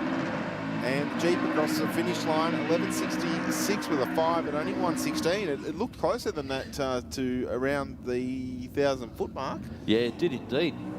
Yeah, Those Jeeps are very weighty. Steve, I think you'd be a bit excited later. We'll be seeing this car on the Burnout pad. I saw that Sammy Joe? post on social media yesterday or the day before, yeah. So Sammy Joe just deciding to try something a little bit different. I think there's a special set of tyres going on the back of that car too as well. Of course, we'll be having a gender reveal if that's still happening. I'm assuming that it was posted yesterday or today. Yep. So yeah, definitely it'd be interesting to see how Sammy goes. The car not performing, I think, as she would like it to be so far tonight. No, they've had a problem. Well, it's a problem tonight. Previously they've been running the car off the foot brake, and then they tried to put it on trans brake. Sorry, the two-step, and they've had a little bit of an issue with the wire tonight with the two-step. They thought they'd fixed it, but judging by that pass, boys, doesn't look like she's playing the game tonight. Hey, Stu, did Eden say this is the pass they're going to put the vet on gas?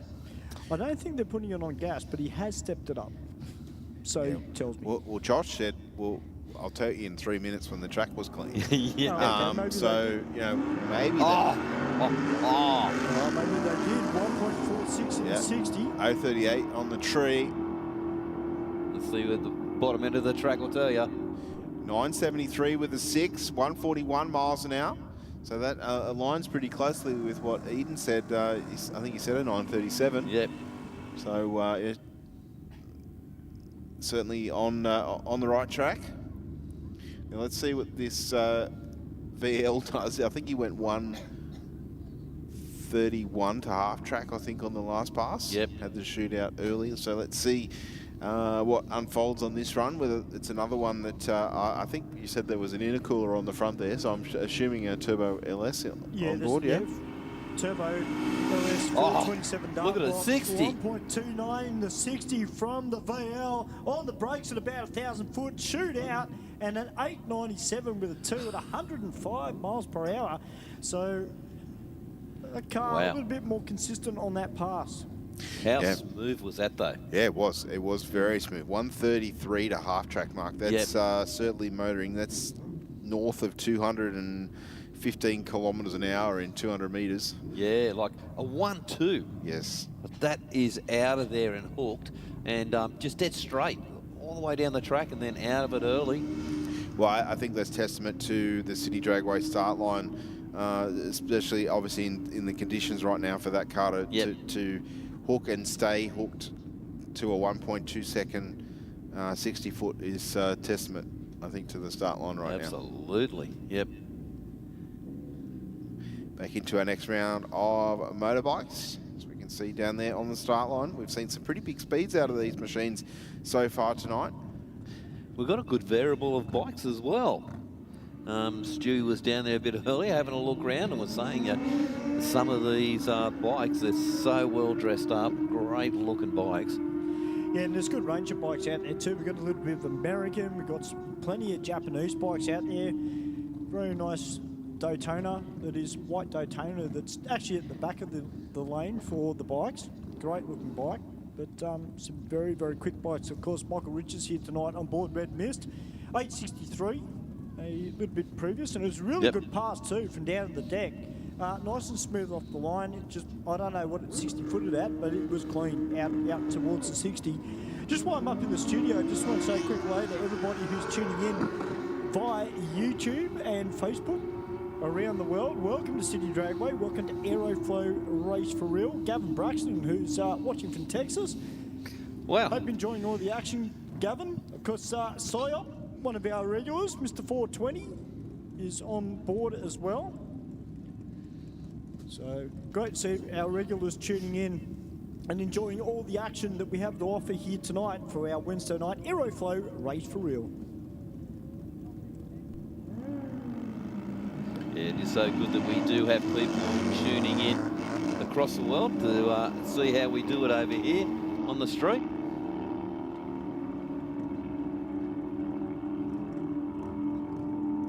12.3, 109 miles an hour to a 10.8, 126 miles an hour.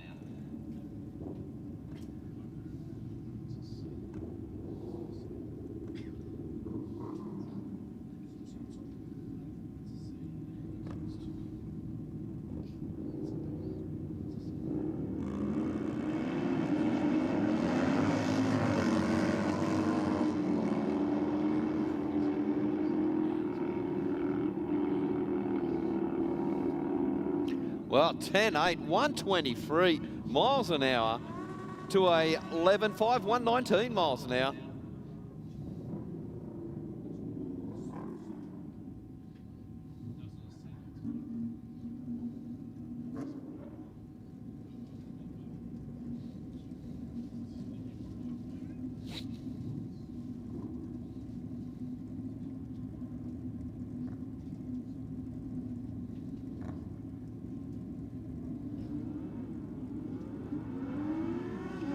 Well, not a real lot between the two bikes in the reaction, but a 2.16 to a 2.16.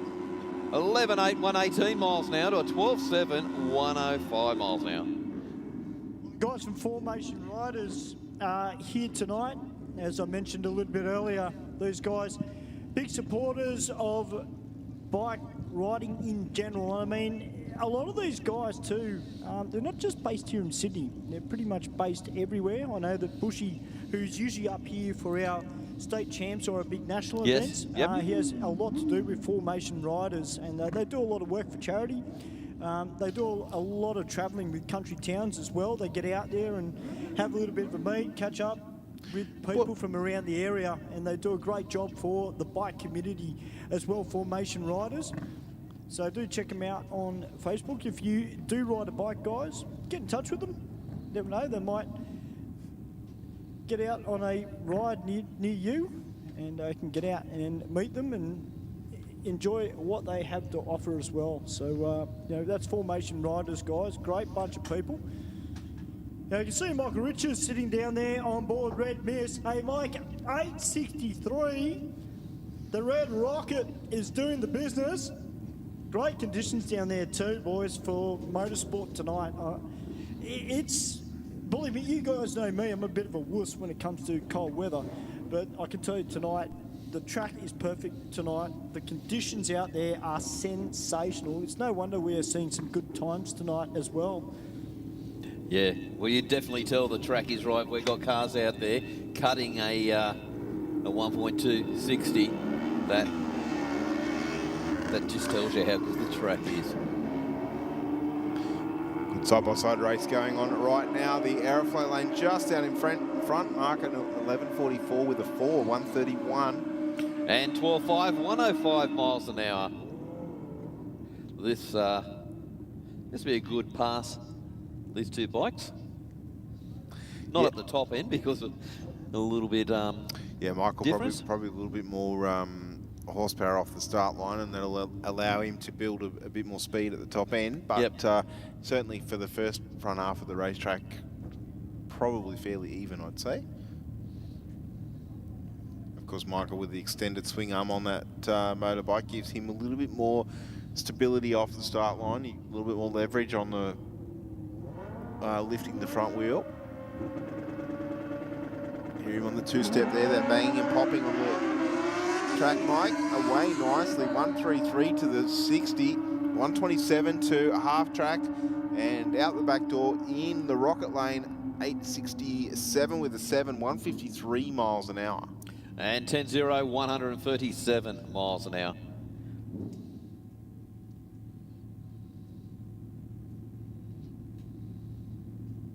Our next pair of riders rolling up to the start line, bring on the pre-stage and full stage beams. Of course, the first light is the pre-stage. The next one down, the full stage light, that tells our starter that the racer is ready to go. The tree will count down. They leave the start line as close to a 000 reaction time as possible. Good side-by-side race here. 12.005 to a 12.90.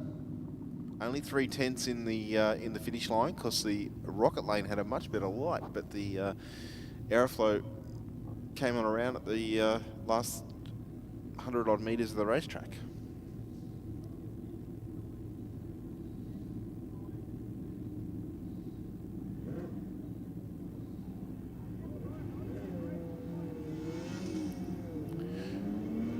.082 on the tree for our Aeroflow lane to a 427. Aeroflow lane will take it 16.57 with a 9, 80 mile an hour through the top end. And 16.7, 91 miles an hour. We've definitely got some interesting conversations on the live chat.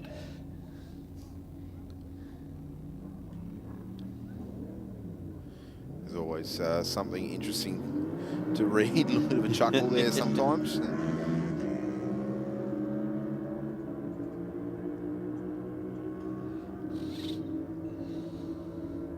And it's good to see that we have people from all around the world coming to watch.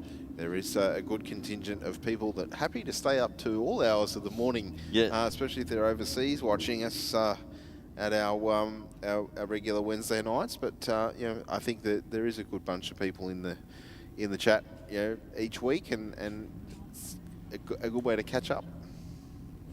Hey Steve, how cool is this? We got the old plater down here in a little 125. I'm guessing it's a Honda, judging by the colour scheme on the bike. But in next to him is the P-plater on board the Honda Grom. Now, I haven't seen many of these little Groms go down the drag strip, so I'm actually interested to see what it'll do. Would we get you on a Grom, Stu? Mate, I reckon they're a cool little bike. I actually saw a guy riding a yellow one around the other week. He was having a ball on the bike.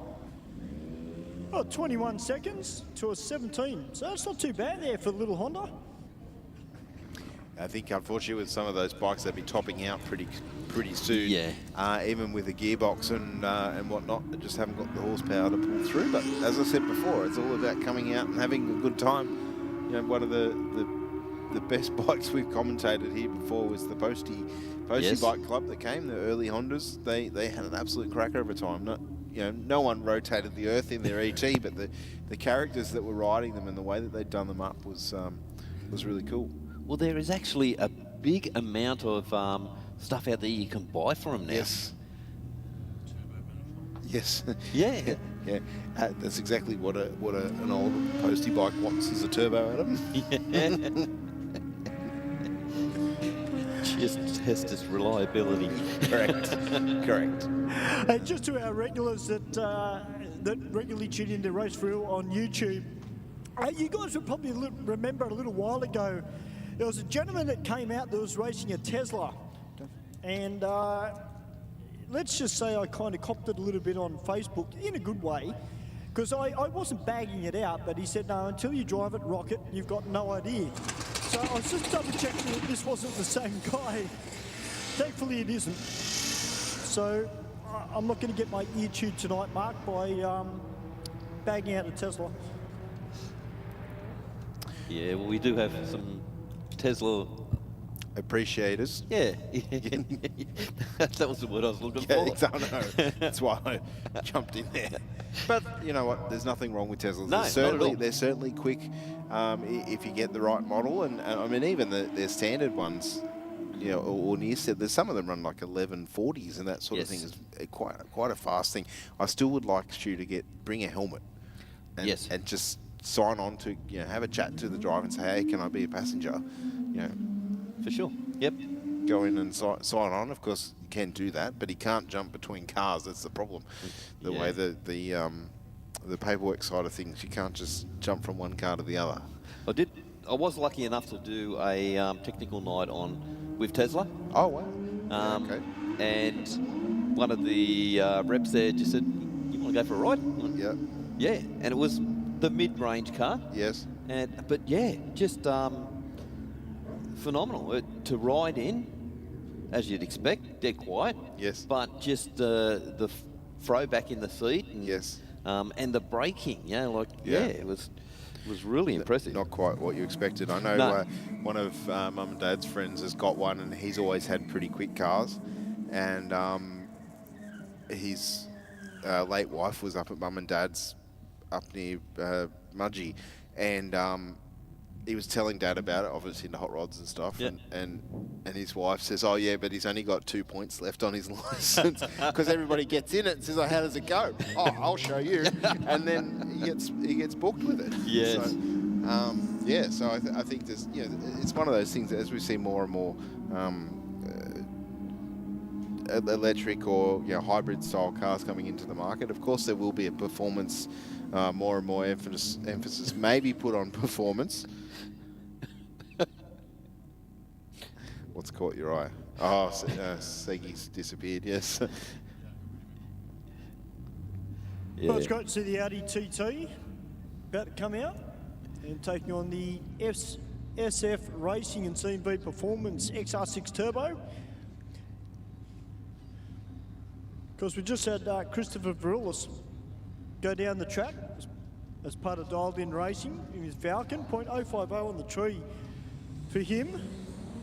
Of course, practice makes perfect, and particularly when you're in the Super Street class or Street Fighter class, the more practice you can get on the tree, the more chance you've got of going rounds at our New South Wales State Championship Series. Now, one thing I wanted to touch on, which you boys touched on very briefly a little bit earlier, we had that Falcon go down the track with RSB on it. Of course, Steve, you mentioned it's a real street licence. For those people that are racing tonight and are wondering, well, how do I become part of that? Well, number one, if your car is quick and is capable of running into the high nines, you can get yourself an IHRA real street licence, and providing your car fits the rules, you don't necessarily have to cage it. As long as it's got four-wheel disc brakes and airbags, you can grab yourself a real street licence. You can dip down into the nines without getting into trouble. And it's a good stepping stone up the ranks through drag racing. Yeah, absolutely true there, Stu. I think if you're sort of getting towards that stage, jump on the net. There's a lot of good stuff in there about what the requirements are, what you need to have in your car, and you'll know where you sit, and that's where you can license from there. Yeah, that's exactly right, Mark. And don't forget that the safety rules are there to protect you as the driver. You might go, oh, what do I need to do that for? Well, if we didn't feel it was necessary, the rule wouldn't be there. No, and I'll bet you that's what the people used to say many years ago when they didn't have seatbelts. Correct. What do I need that for? Exactly right. Of course, the safety has come a long way. I watched some social media stuff from like an old clip from the 60s, and it was like the US Nationals with the front engine top fuel cars, and keep in mind back then they were running like nitro, of course, but their safety equipment was jeans and a leather jacket and an open face helmet. Now you can imagine the survival rate in some instances was not very good. And they were still moving very, very quickly, but of course any mechanical mishap with that style of car is right in your face. So yeah, there was quite a large number of people lost their lives to the sport, and I think that through better technology and improvements in safety, we're seeing people have these fairly substantial accidents in the modern car and getting out without a scratch. Now, of course, it's dangerous. That's part of the thrill of doing it, isn't it? If there wasn't the danger, you wouldn't get the same thrill out of it. No. So yes, unfortunately, people do still crash cars in any form of motorsport, and luckily, the majority of them get out without any serious injury. But unfortunately, there are still some that don't necessarily walk away free of any problem. But like I say, I think that you have to be unlucky in today's motorsport world, I feel. The cars are designed now that the cabin, everything folds around, like they've got reliefs all through the chassis rails, front and rear, and the sectioning. So it just concertinas up, and people go, wow, that looks so bad, but you can still open and close doors. Yes. So it hasn't come into the main cabin and where it is, and people in the cabin, the airbags are deployed, and there's that many airbags in there now. Yes. It will take them half an hour to move the airbag so you can get out of the car, but yeah. Yeah.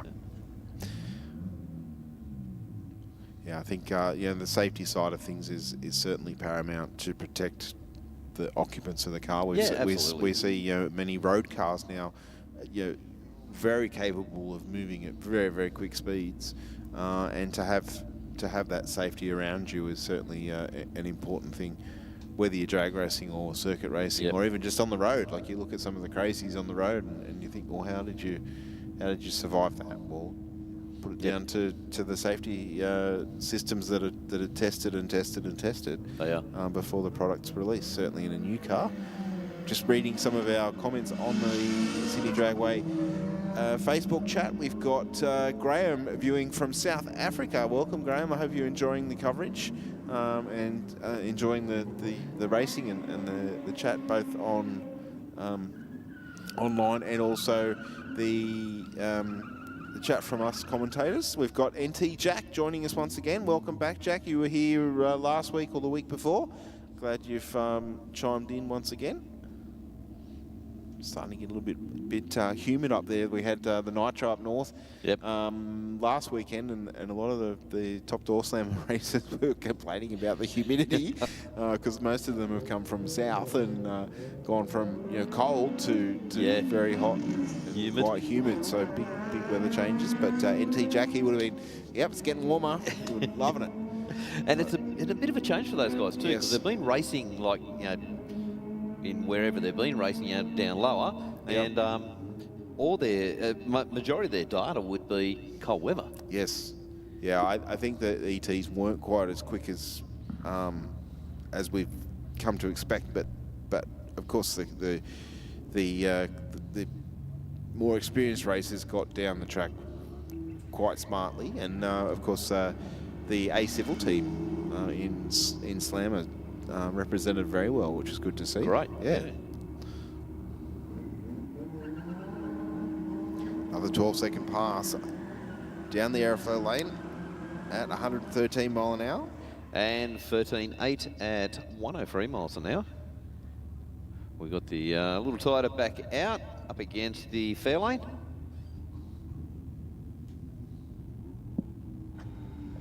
Fair lane or a Statesman? I think it's a Statesman, Mark. It is it? Yeah. Yeah, it's Statesman. Okay, sorry, I'll take it back. That's all right, big Luxo barge.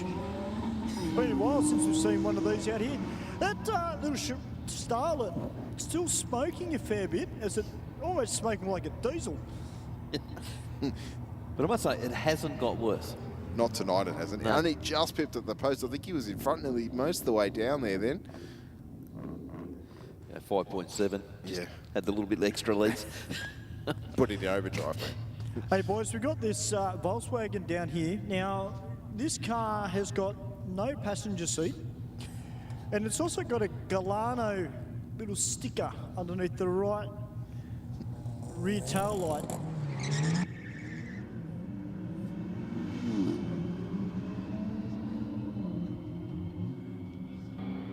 So Galano Engineering are here tonight helping out this driver. 10.94 at 1:30.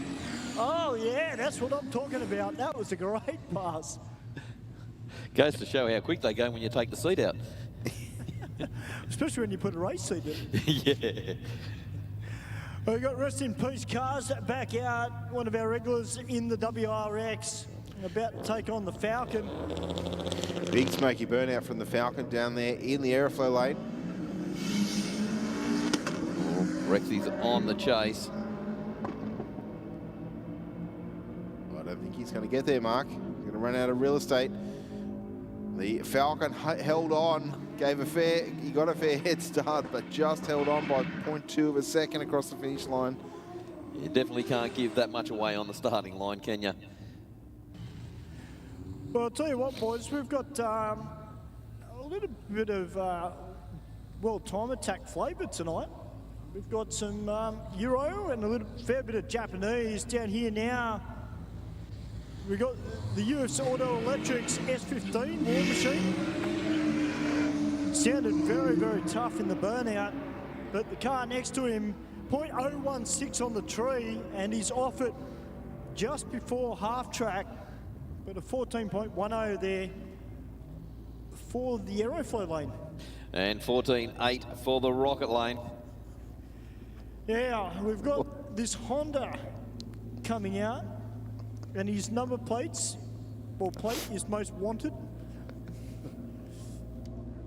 Well, I don't know if he's going to be most wanted here on the drag strip, because this Corolla wagon is not slow by any stretch of the imagination.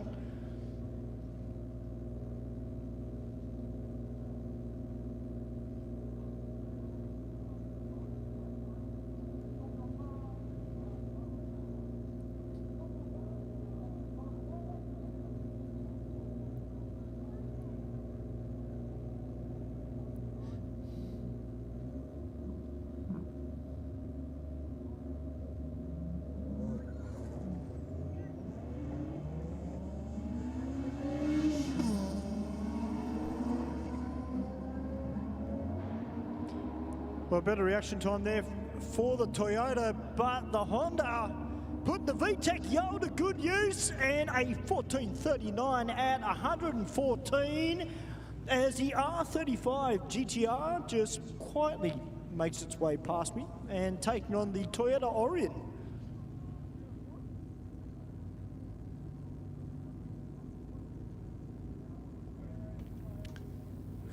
Our next pair at the start line, I think perhaps a little bit, looks to be a little bit unfair.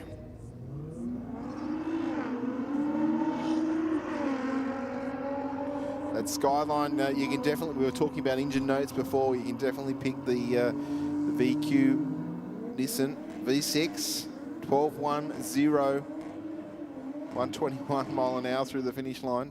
14.4 at 97 miles an hour.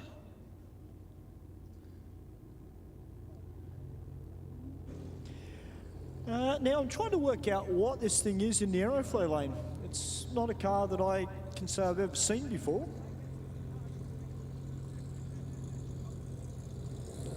Don't know if it's an old...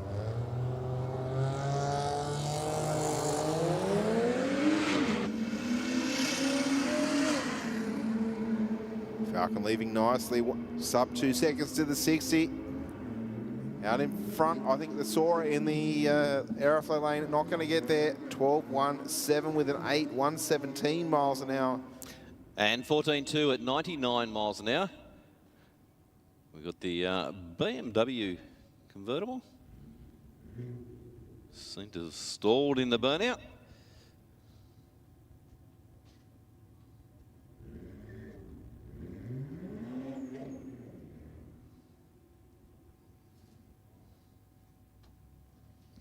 All right, so the convertible not getting much of a burnout down there this time. I think the coupe was a little bit quicker as well, so... Well, a big thank you to one of our photographers is here. That previous car that I wasn't sure what it was, it had Cosmo written on the back of it, so it's like a Mazda Cosmo, not a car that I've seen before or very rarely announced. Now, a little minivan about to come out, Mark. Little Nissan minivan. Tell you, we've got a fair Japanese flavour tonight. I'm loving it. Yeah, we have indeed. What would make this cool, Steve, is if it had a turbo on it. Little turbo minivan. That'd be a cool thing to drive around the streets in. One of the toughest 4 cylinders of all time, the FJ20, they were in the Nissan Irvan, I think, Mark. Oh, were is they? that? I think, I'm pretty Yeah, sure. I'm not sure, yeah. That's where I heard they came from. Okay. And there was actually, the reason I bring that up is there was actually one on Facebook. I can't remember the last time I saw an FJ20, like a stock one for sale, like just the engine. I was like, wow, it was a blast from the past. Yeah, 'cause they were very tough motor. Yeah, they were. They were. 12.32 with a 4, 115 mile an hour for the Aeroflow lane. And I think it was an 18-second pass for the minivan. Yeah. That's not too bad. Not too bad at all. Well, it's not real aerodynamic, is it? No, no. It's probably not really set up to drag race at all, but, you know, it's all fun and games. Well, it's got a tiny little bit of stance on it, just by the way those wheels were angled, as we've got little Audi taking on 92 Executive. Haven't seen this young P plater out here for a little while. One of the cleanest VPs that I've seen that comes out here to City Dragway and loves his drag race. We've got a 12.98 there for the little Audi, as we've got another BMW take on the Audi RS3.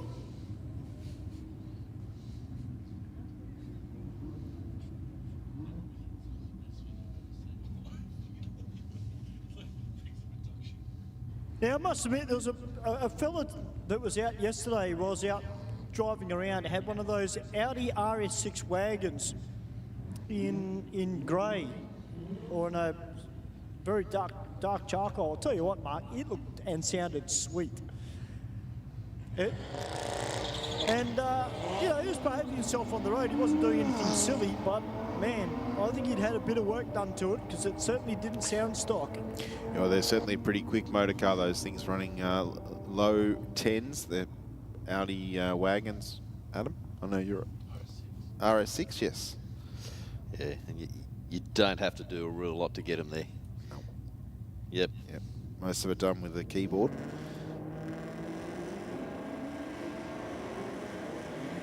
Nice burnout from the Falcon in the Aeroflow lane. And Steve in the Mustang. I always wonder with the Audis, are they in Europe less detuned to what they are over here? Adam? I don't know.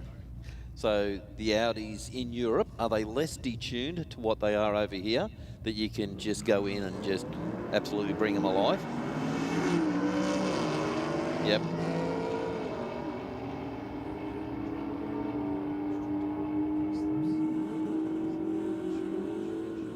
Okay. So Adam was saying that they have a lot more restrictions over in Europe. They get them tuned, but then they got to knock the tune back out of them. Yeah. Yeah. So they have probably, I'm guessing, more a race tune and a drive home tune. Yeah.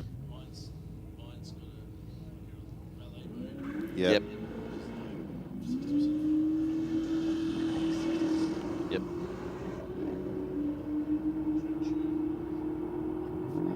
Yep. Yeah, Yes. okay. Yeah. So you can change those tunes yourself? Yep. Okay. Ah. Yeah. Yes, that's an easy way to do it. Yeah.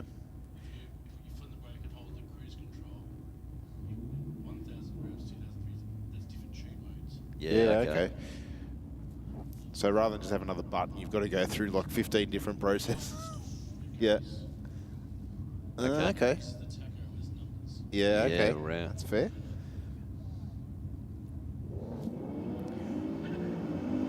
It's kind of, it sounds weird, doesn't it, in that the car's European, and you'd think that there'd be more development of that sort of stuff over there, but of course, you know, our registration in many ways is fairly unrestricted in some ways because of like pollution controls and that sort of thing.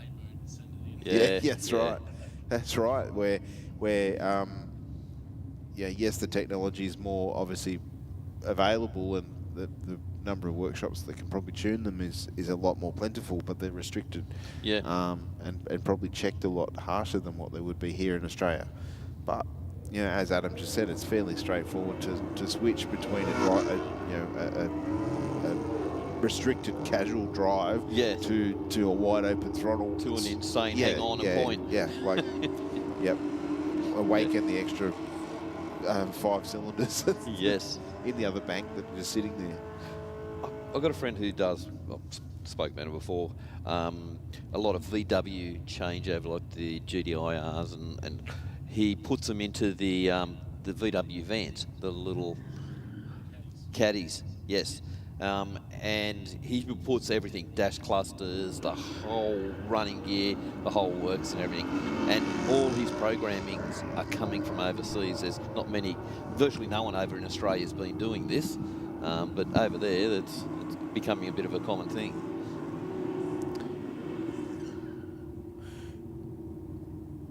Well, I guess as the car market shift away from the more traditional Australian-built cars into European, Japanese, and now more from China in the electric modes. We're going to see different ranges of technology come in to the market.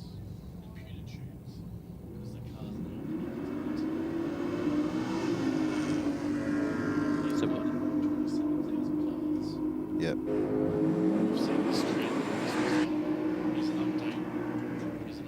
Yeah, wow. So Adam's just saying he's quite into the European market, and he was saying that a lot of the modern cars are connected to the internet, so they're actually drawing data from all the other cars that are like economy, driving styles, all of that sort of thing. So they're actually gathering data on drivability and different conditions. Wow. And that's helping with mileage and performance as well. Yeah.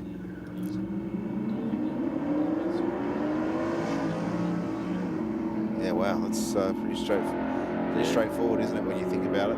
If you're into playing with the car that way and wanting better mileage and you know, better performance or more torque or whatever. Yeah, stuff the mileage. We're just performance. You know, go. Sometimes you get one with the other. You get the double whammy. What do you got for us down there, Stu? I can hear you flicking the mic on and off. Yeah, I was just listening to Mark's car on the start line then with the big block. Went to bring it in the stage, went to bring it up in the revs, and I don't know whether the other car just took a little bit while to get in the stage, but it tried to get it up, but I don't know whether he got it up on the converter enough, and it was very, very doughy off the start line there for him. So hopefully it's nothing too bad for that car. Has got a few little niggles in it. But King GTSR is here tonight, Steve. He's about to come out in the rocket lane. This radial shot VF Commodore. Very, very quick car. If you haven't seen this car before, ladies and gentlemen, we're very fortunate here in Sydney that we have got some very, very quick 6-litre VF Commodores that are radial shot. It's good to see Shush back again this week as well. But the guys from Platinum Racing, they know how to screw a good motor together, and we've seen this car plenty of times. See how he goes.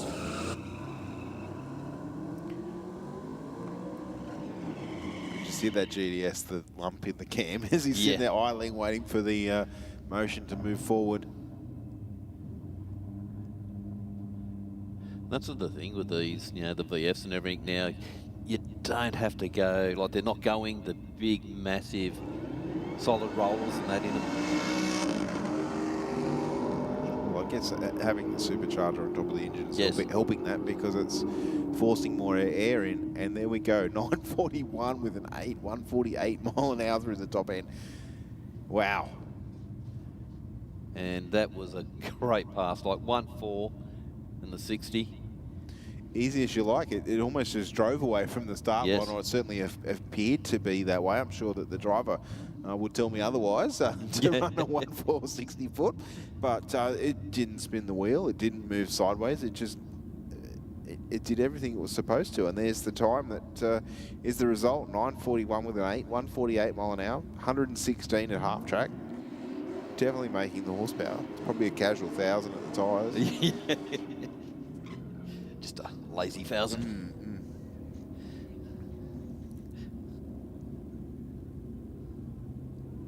Put it in valet mode and go to work tomorrow. Yeah. Or not.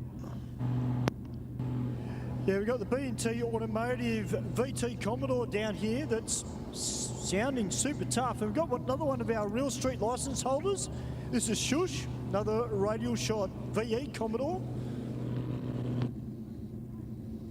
One of those cars with quite a high idle down there on the start line, or perhaps... Yeah, that's that B&T Automotive VT Commodore, Steve.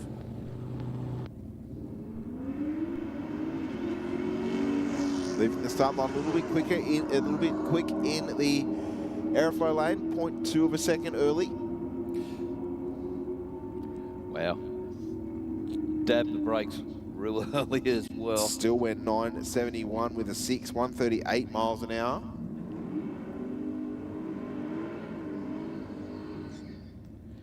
The breeze all but stopped now, Mark. It is very still out there at the moment. We've got the HTHG sedan out.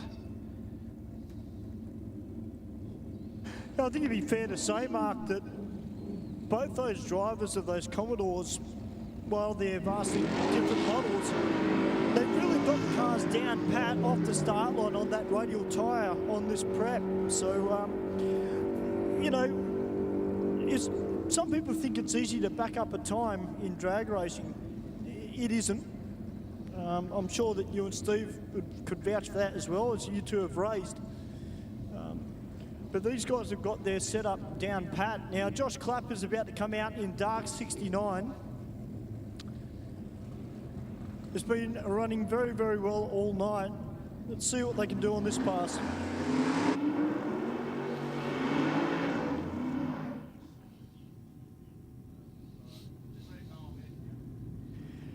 Now, once again, Mark and Steve, it's done the burnout and it's just stalled.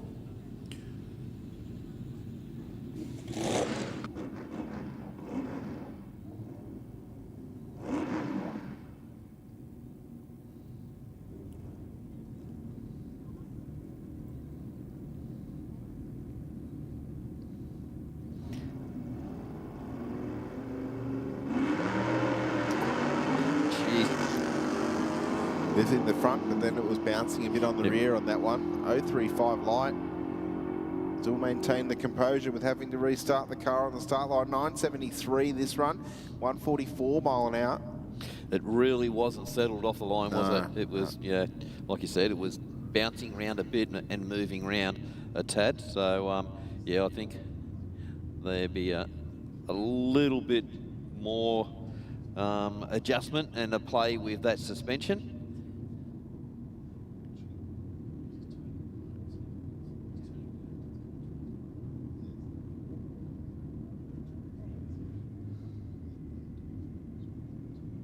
Okay, moving into our bikes now. These guys have been doing a great little passes tonight.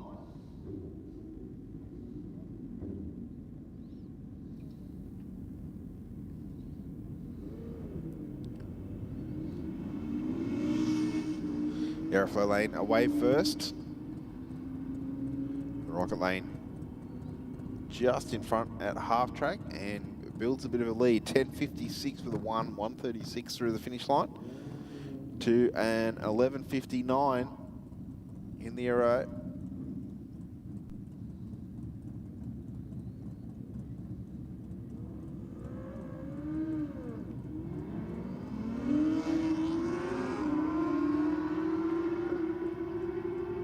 .048 on the tree for our Rocket Lane racer. 10.98 with a 2, 145, not enough to get the win over 10.58 at 146 in the Aeroflow. Was that 001 red? I actually missed that one, mate.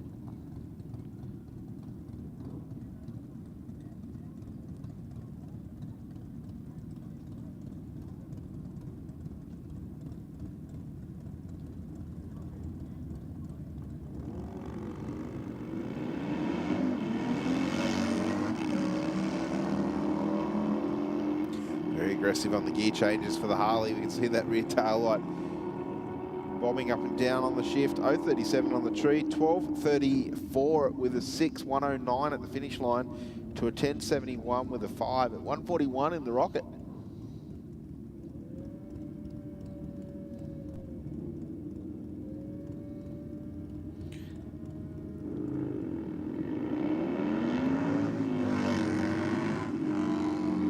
.052 on the tree for the Aeroflow lane. Two very good lights out of that lane in the last two passes. 11.19 with a 0. Yeah, nothing recorded for the Rocket lane.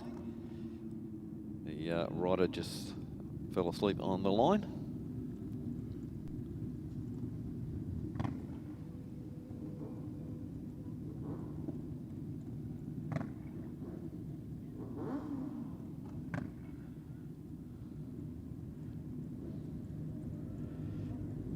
definitely hear that Harley down there.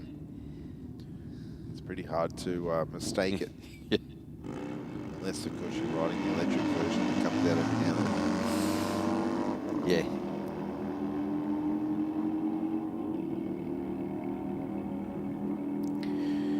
Wow, 10.7, 123 miles an hour. That bike has just been kicking it all night long. Yeah, wow, that is a fast street-ridden Harley down there, ladies and gentlemen. I know we see a lot of the Jap bikes running a lot quicker than that, but that's pretty impressive for a street Harley to get down anything. I think with a 10 in front of it is certainly a good achievement.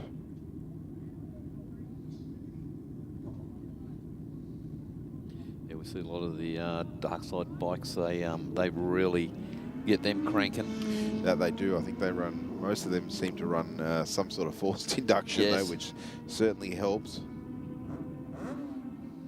11:37, 118 in the Aeroflow.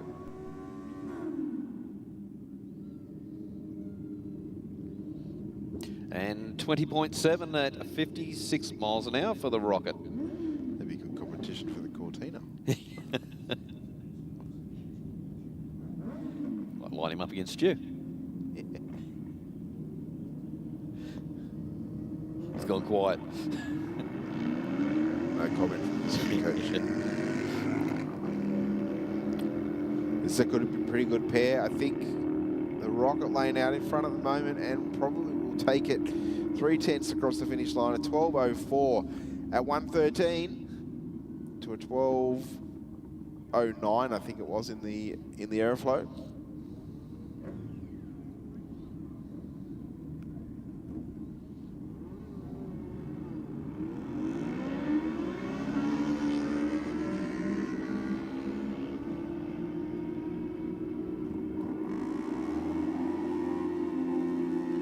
Rocket Lane takes this one, 12.80.106. And 12.8 for the Aeroflow lane.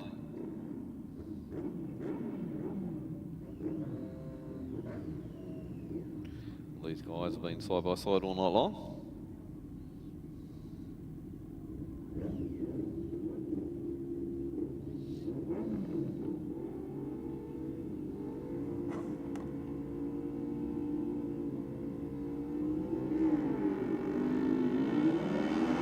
Nice line for the Aeroflow lane, 022.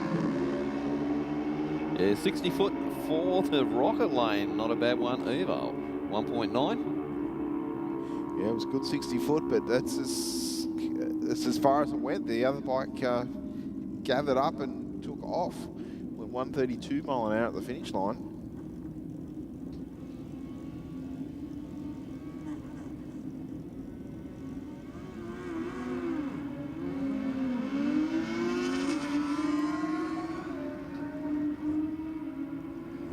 Rocket Lane was just struggling to keep the front of that bike down. 10.5, 136 miles an hour. To a 10.89 with a 7 at 1:31. About 0.8 of a second across the finish line.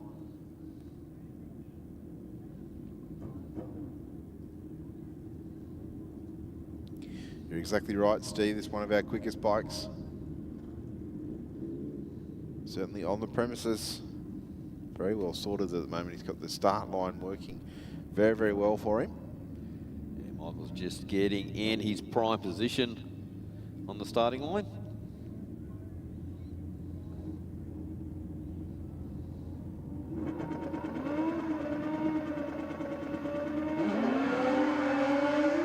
Oh, 5.6 on the tree for Michael in the Rocket. 1.48 to the 60. And another 8-second pass, 8.94 with a 0, 1.52. And 17.6 at 82 miles an hour. That bike would have just seen a flash. Yes.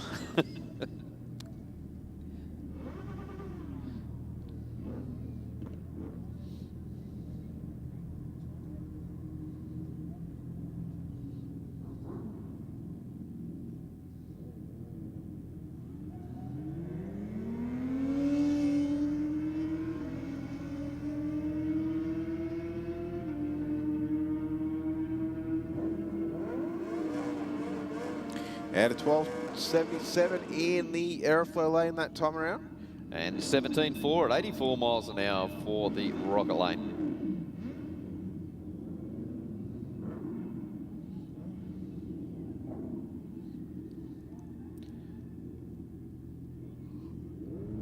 Single pass for the bike in the Aeroflow lane. Just rolled the line just a little bit too early. Yeah, 0.0. Geez, that bike's moving around a lot, isn't it? It's almost green, 11.27 with an 8, 135 mile an hour.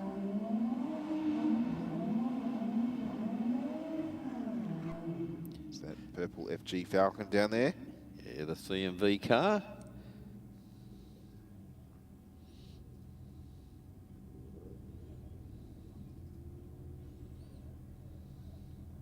Is that the little Lancer that he's up against?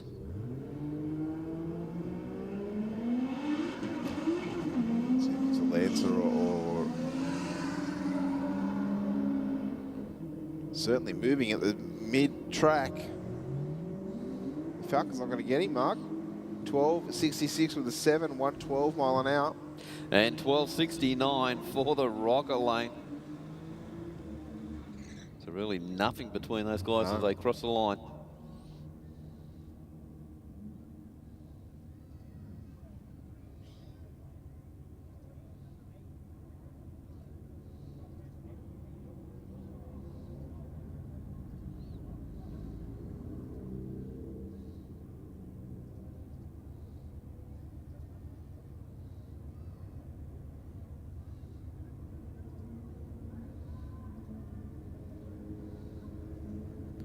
Next pair in full stage, big burnout from the Falcon down there in the Rocket Lane, leaving very nicely, 178 to the 60.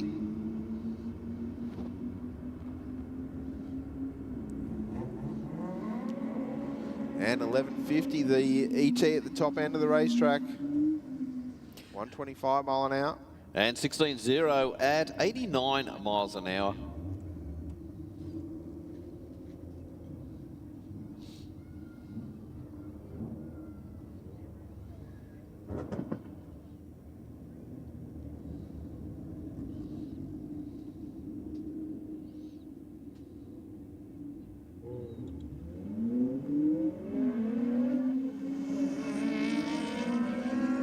Lots of RPM out of the Rocket Lane.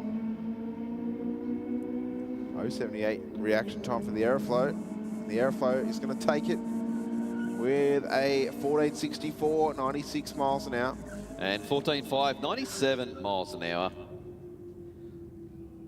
I'll tell you what, I love this little Corolla, but it's got the Japanese front spec mirrors on the right at the very front of the guards. Yep, it's like JDM specs. Yeah, absolutely. A nice little set of wheels on it too, little 13, I think they're 13s. It's the problem I've got. One of my cars has 13-inch wheels on it, and I've been told getting tyres, good quality tyres, is getting very hard to it would be nowadays. Because if you think even like your Hyundais and stuff, they're like I think even the wheels on my little Mitsubishi are like 18s. Yeah. You know. Would you still be going to like a little camper trailer tyre, wouldn't you? It's one of the early ones, yeah. I know one of my LC, when I was on P-plates, that was 13-inch tyres. 13s, yeah. Some of the Tiranas had, HQs had 14s. Yes. But even they're getting more difficult to find too. Have you got someone down there in the staging lanes for us, Stu?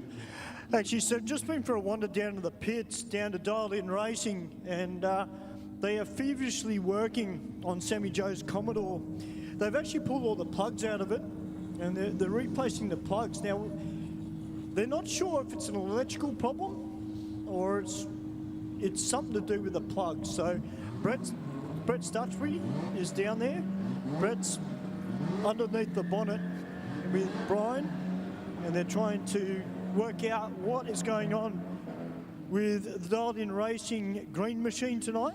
But hopefully they can get that car rectified, because we've got a gender reveal later on. Sammy Joe's first time on the Burnout pad, and she doesn't want to miss that. So fingers crossed, guys, they can find out what the issue is with the green machine, and we'll see it back out.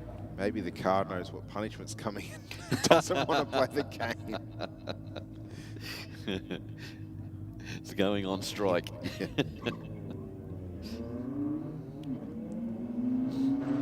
Well, there's a reason why I don't touch cars, because being a commentator, I put commentator's curse on the car without even talking it up. So, yeah. That's all right, Stu. We've all been there. It's all good. Yeah, but I'm notorious for it, Steve. But yeah, no, hopefully they'll get that rectified. Hopefully it's just a little plug problem, and they will be able to get the car back out, at least get a pass or two out of it, and then put it on the burnout pad. Of course, we'll see Brett on the burnout pad as well, driving his turboed Commodore. Great to see a little Honda in Civic Type R here tonight as well. We don't get to see many of them out here. And the best part is too, it's a first timer. And it's this little starlet winds it up in the burnout. Put your hands together, Sydney. Who said little cars can't do ripper burnouts? Stu, I think you need to get hold of that person that's driving that car and get a little bit of information on it. I think I do. I know that it has got a little intercooler in the front of it. Oh, it's definitely turbocharged. There's no doubt about that. But now, away again with a better reaction time. Didn't quite hang on to the win last time around, but I feel the gap's a little bit bigger this time. I think he's going to take a win over the state. Oh. The gap a lot bigger than I thought. 0.3 of a second across the finish line. 15.88 for the Starlet. I thought the car was out there and far enough in front. That is a really respectable ET for that car. Yeah, 100% it is. Now, this is one of my dream cars, Mark. I am a Mazda fan. I do love my Mazdas, but a Honda Civic Type R, I'll tell you, that would be on the wish list.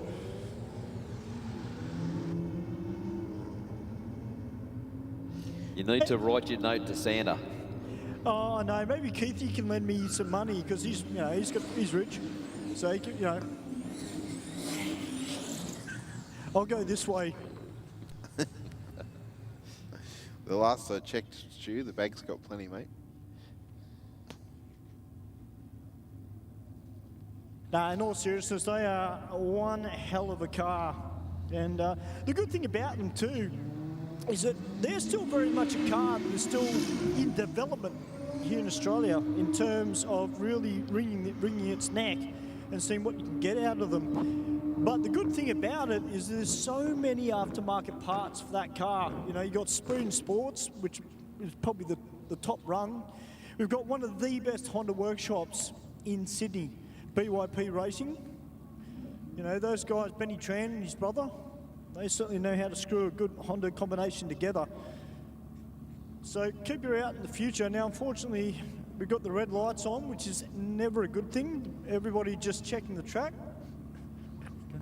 So while that's going on, we might go for a quick wander, because there's a lot of bike riders here tonight, and it's great to see the motorcycle riders making their way out here tonight and having a crack at Aeroflow Race4Real. Of course, in the warmer months, we will be bringing back the bike nights, our dedicated motorcycle nights. And hopefully this year, Steve, we can see a few more workshops get behind it as well and start bringing out some of their customers to come out and have a crack over the quarter mile. Yeah, definitely, Stu. That would be a big benefit. Of course, we see the workshops, only a few of them tend to come out with their customers with the motorcycle racing, but you know, we know they're very passionate about what they do and you know, provide very good service and knowledge and assistance to their customers. But you know, a lot of the time we don't normally have the same affiliation as we do, like with, for example, that Purple Falcon that's down there tonight with C&V Performance. It's a known workshop, and, yes. and we know that most of the cars that come out of that workshop are quick or make very good horsepower. But the bike side of racing generally doesn't seem to have that same sort of following for the workshops. But as I say, that's just a matter of getting the name out there and saying, well, I work on that guy's bike, that person's bike, that person's bike. You know, then you start to go, okay, wow, there's, you know, one super quick one, 2, 3, you know, so that you start to build a bit of reputation there. Well, just down in the staging lanes, and you know, I'm usually surrounded by cars, but when you're surrounded by Harleys, you know, you've got to stop and admire them. Whether you are into Jap bikes or you're into American bikes, you can't beat the look of a classic Harley with plenty of chrome, 8 hangers. I mean, you know, if I could ride a bike, I don't think I could ride a bike with 8 hangers because, you know, if you just use your mind, you'd probably find it pretty funny. Mate, what's your name, mate? Rodney. Rodney, welcome to Aeroflow Race4Real, mate. First of all, mate, I saw you do your burnout earlier. Oh, it's good to see it done with style. Yeah, thanks, mate. Had to get something to eat into them. Tell me a little bit about your Harley. 124, built off a 107. Yeah, 64mm throttle bodies and things like that, but yeah, it's actually going all right. Is it a bike that you ride fairly regularly? Yep. Yeah, daily rider. She's all right. Mate, that's the way. Of course, I don't ride a bike myself, but I'm fortunate enough that I don't live too far away from Pie in the Sky up at Cowan, so I see a lot of the motorcycle riders up there. The Harley that is actually behind you, this red one, that is one sweet-looking ride. What's your name there, sir? Tilio. Welcome, mate, to Aeroflow Race4Real. Mate, your Harley looks like it's had a hell of a lot of money spent on it. The paint job is immaculate. Thank you. Yeah, painted probably about 10 years ago. 103 cube twin cam. Tonight it's gone the best of 12.3 at 110 mile an hour. Yeah, good reliable bike, take me anywhere, comfortable as a Springer with 8 hangers is. Yeah, I'm pretty happy with it. Well, mate, I'll tell you, you know, our Wednesday night street meets, we do get Harleys come out, but we generally don't get a lot of them. So, you know, for you Harley riders to come out and support Aeroflow Race4Real, we do thank you. And I know there are a lot of people who are watching, not just here at the track, but all around the world as well, who probably appreciate the way these bikes perform on the drag strip. Yeah, thank you, and thanks to the staff and all the people that come out to work and, you know, do what they've got to do to allow us to come and, you know, have a bit of fun with our machines. It's we wouldn't be able to do it without you guys either, so thanks to you guys. No, it's an absolute credit to you guys. Now, our last Harley that is sitting behind us, I don't know who the rider is. You're the rider of this one. What's your name there, mate? Dean. Dean, welcome to Aeroflow Race4Real. Mate, great looking Harley. Tell us a little bit about it. It's actually a Tilio's bike. I just pedalled it tonight. What is it, Till? It's another twin cam 06 Springer. This engine was actually out of my red bike originally, but an opportunity come up with an 06. I've always sort of liked them as well. I'll get Dean to jump on it because he's a better rider than me, in all honesty, so put a good jockey on it. Tonight it's PB'd as well. We've gone 10.7 at 123.77 mile an hour, 161 60 foot. So yeah, thanks to Dean, he's done a really good job, made my bike look good for me. I can't ride 2. I'll give him the faster one. So. Well, as I said, guys, it's an absolute pleasure to have the 3 of you here on board the Harleys. And, you know, the Harleys we're used to seeing, obviously we're used to seeing quite high-powered Harleys come out, like nitro Harleys, but when you see them at the street level, you really appreciate the effort that Harley riders put in, not only Steve and Mark, to the way the bikes perform, but also the way they look. It's an absolute credit to all these guys. And put it this way, Mark, I wouldn't want to be polishing these bikes every day. I don't think I'd have the patience to do it. Yeah, you just clean them and put them in cotton wool. That's no fun, Mark. Yeah. Although that first gentleman, what did you say it was 124 cubes, so just over 2 litres in 2 cylinders. Yes. It's pretty serious for a daily rider. Well, Rexy out, gone. This thingy has been going guns all night long, isn't it? It sure has. Been getting better and better on the launch as well. 11.78 with a 9 this time around at 119 miles an hour. And 15.4 at 109 miles an hour for the Aeroflow lane. All right, the next pair up, we've got the R35 down there in the Aeroflow lane, taking on the Audi in the Rocket lane. RS3 down there.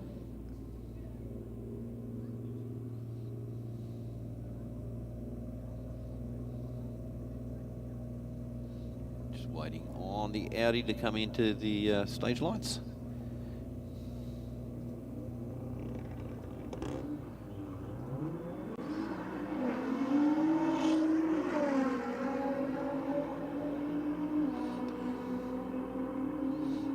Audi nose out in front. 11.4, 121 miles an hour. To a 12.14 with a 7 at 121 for the R35. So good close race there.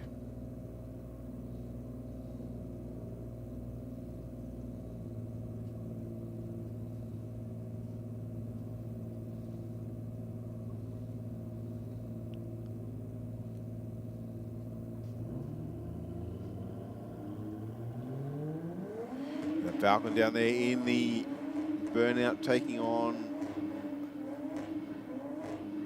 a Honda down there in the Aeroflow lane.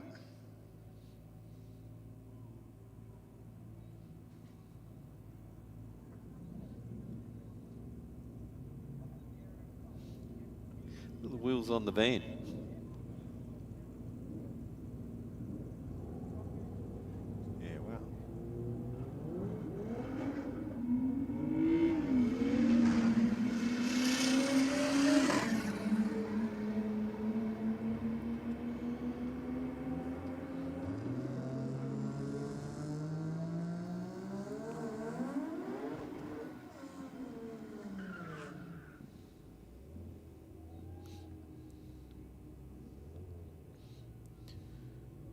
All right, next up we have the Cosmo Coupe taking on People Mover down there in the Rocket lane. Just shows that City Dragway Race4Real, anything is raceable. I mean, the Mazda being put to shame by the People Mover right now. 17.34 with a 6, 78 miles an hour for the van. And 21 40 at 45 miles an hour. Yeah, I think there's some issues there for the Mazda because they ran in the 20B and Yes. and we all know how quick the 20B can be. Well, that van was pretty quick too for a 17. 17, it's not too shabby for a People Mover.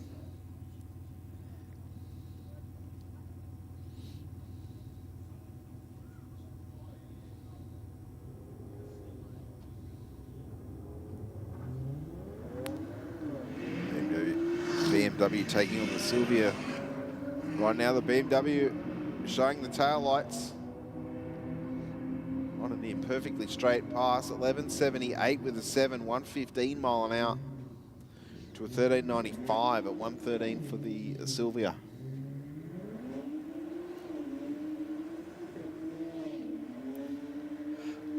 Well, nice strong burnout from the convertible this time round. Just making up for the last one where it didn't. Where it didn't do one.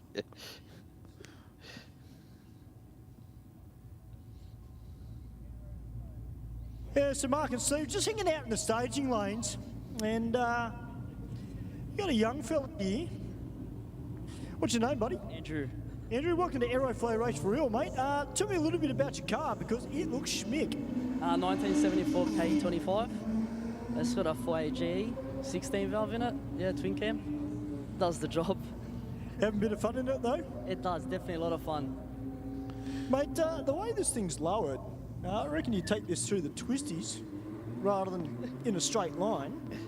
to have a little bit of fun with this thing. Not to. I try. You try not to? Ah, man, you know, could have a couple of chicks in the back, you know? That'd be cool. It's too low, it'll scrub everywhere. Now that it is low, You already bought 'em out, even with me in the back, I'm only 50. Ah, okay. Well, that's why you don't put the boys in the back, you know? You keep the boys out of it because it's so clean. That's it, that's it. Nah, an absolute credit to you, mate. It's great to have the car here tonight. What's your best time tonight? 15.0. Great stuff, mate. Well done. To the 14s, and yeah, I'm happy. Happy days. Well done, mate. Great to have you here, brother. It looks good. Always good to see young people here. Now, one guy I've wanted to have a chat with for a little while because it's a car that, believe it or not, I'm actually fairly familiar with, the Toyota MR2. Now, I've got a mate of mine that bought one of these. What's your name, mate? Paul. Paul, welcome to Aeroflow Race4Real, mate. Most people don't realise that these MR2s are actually a manual. Well, they came factory with an SFT, which was a proper gearbox, but it had an electronically controlled clutch. So the manual swap's pretty straightforward. You just got to remove the electric running gear and put in a clutch. It's a proper manual again. Yeah. Because there's not a lot of this model of MR2s around. You don't see them around very often. No, that was the appeal of it. I like driving something a bit unique. I mean, it's not in its depth. It's a fish out of water in this league right now, but I'm having a bit of fun with it. I mean, yeah. Well, that's what it's all about, mate.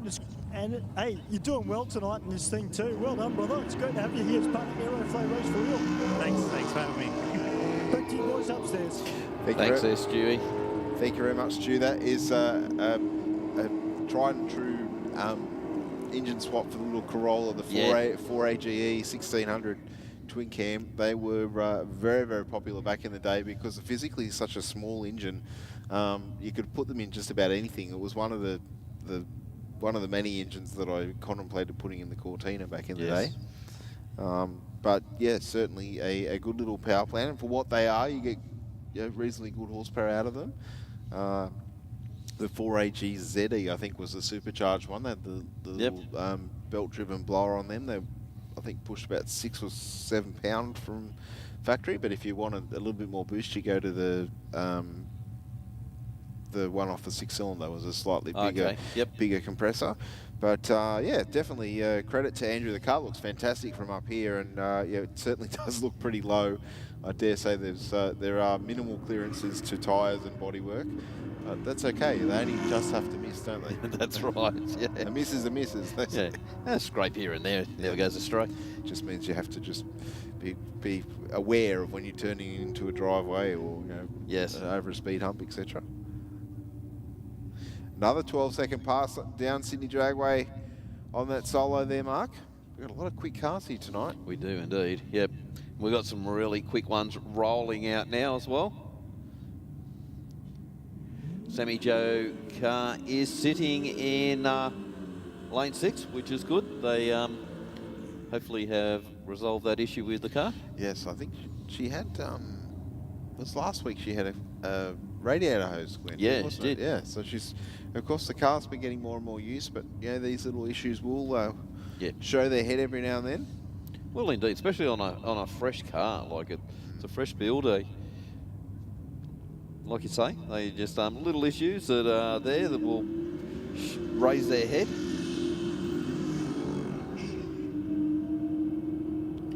All right, the Commodore in the rocket lane. Out in front at the moment, went 154 to the 60. 11.14 with a 7, 119 through the finish line. And 13.4, 108 miles an hour.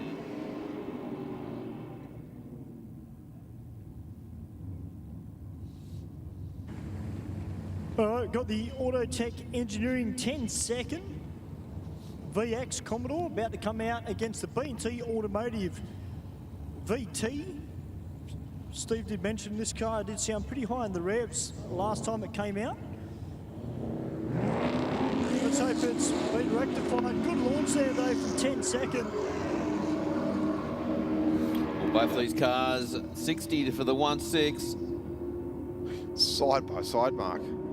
4 tenths across the finish line, 11.37 with a 1, or take it 120 mile an hour. to an 11.50. Wow, I just caught the end of that burnout for the car in the rocket lane. I was reading the numbers on the screen. Saw this big drift come into my view. Yeah, a bit of drifting out of the ute. Yeah, having a good old look at the concrete wall. That's what was going on there. I caught up with him just before he came out, boys, very briefly, and I can tell you he is smiling. He's having an absolute ball tonight in the ute. 0.024 on the tree, and the first timer in the sports wagon. Just left before the lights were activated, so unfortunately may or may not get a time. No, he doesn't. But 11.23 there. All right, Mark coming out now in the MC Civil Group. Holden.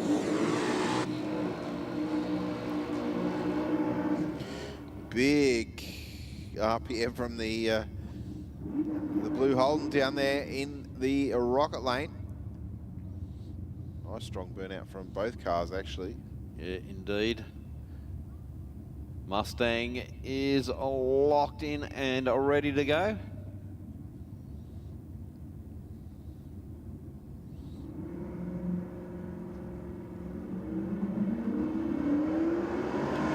Second away first nicely with an 0.26.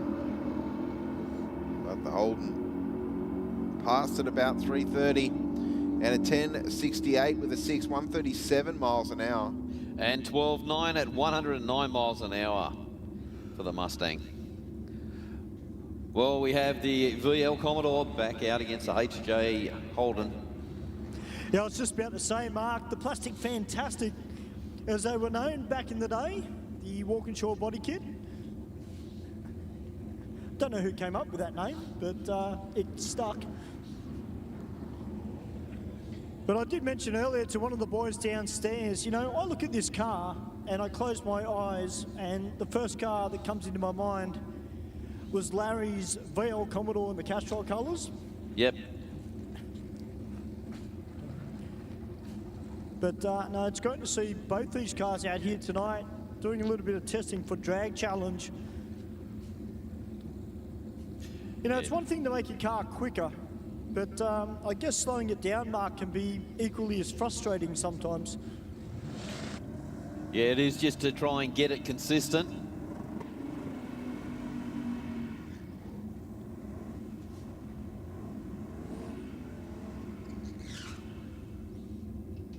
Oh, very small burnout from the HJ.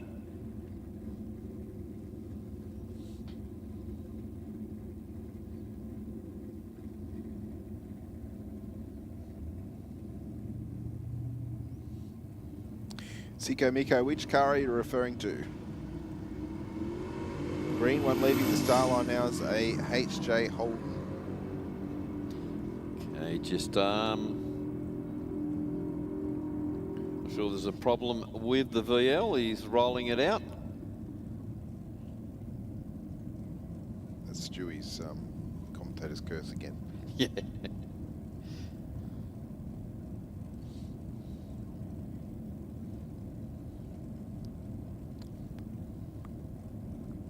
Of a shame, it's just been going so strong all night long. It has been going very strong all night, and unfortunately something noticed down there on the start line, and the car... Stewie put the commentator's curse on it. I sure did. So I shouldn't, that was a bit rude of me. A little bit of water, Mark, so, and Steve, so thankfully it's nothing too major there for the VL. But hopefully we'll see that car back out very soon. Great to see Sammy Joe back out in the dialed-in racing green machine. The team, as I said, were working previously down there to get plugs changed. Fingers crossed. Of course, sponsored by Shift Right as well.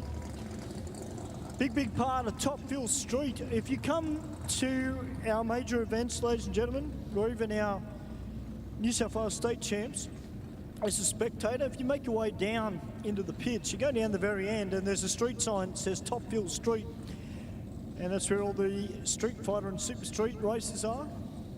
They're a big part of the drag racing landscape, as are all the big Group 1 teams. Now, they had Josh Clapp's car down in the staging lane, Steve, with the bonnet open, and Eden was leaning over the engine while they had it fired up, just checking the carbies. He seems to think maybe it wasn't getting enough nitrous on that last pass. So we'll see how Josh goes on this one.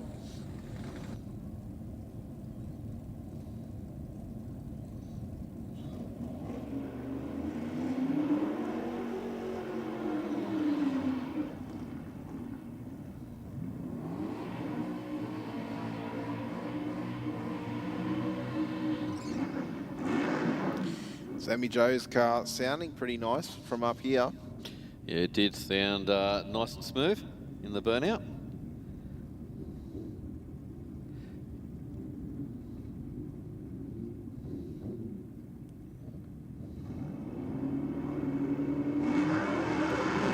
.051 red for Sammy in the Aeroflow lane. 128 green for the Corvette. The Corvette will take this, has a little bit more performance under the bonnet. 963 with a 146 mile an hour. And 10.6, 125 miles an hour for Sammy Joe.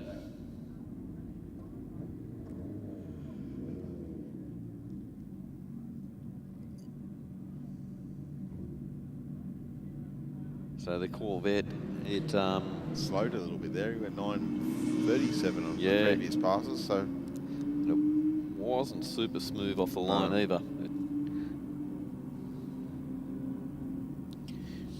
Rocket Lane takes the win there, Mark. 10.78 with a 3, 137.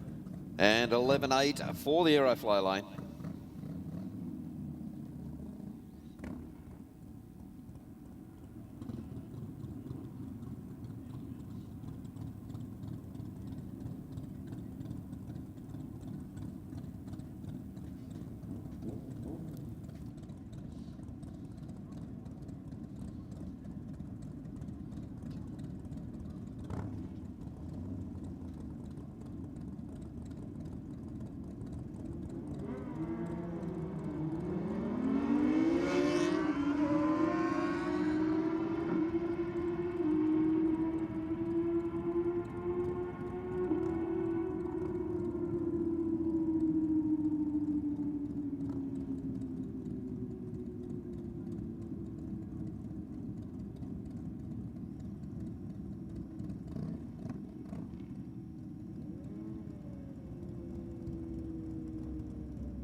Well, another nice, strong pass from the bikes. 11.0, 123 miles an hour to an 11.5.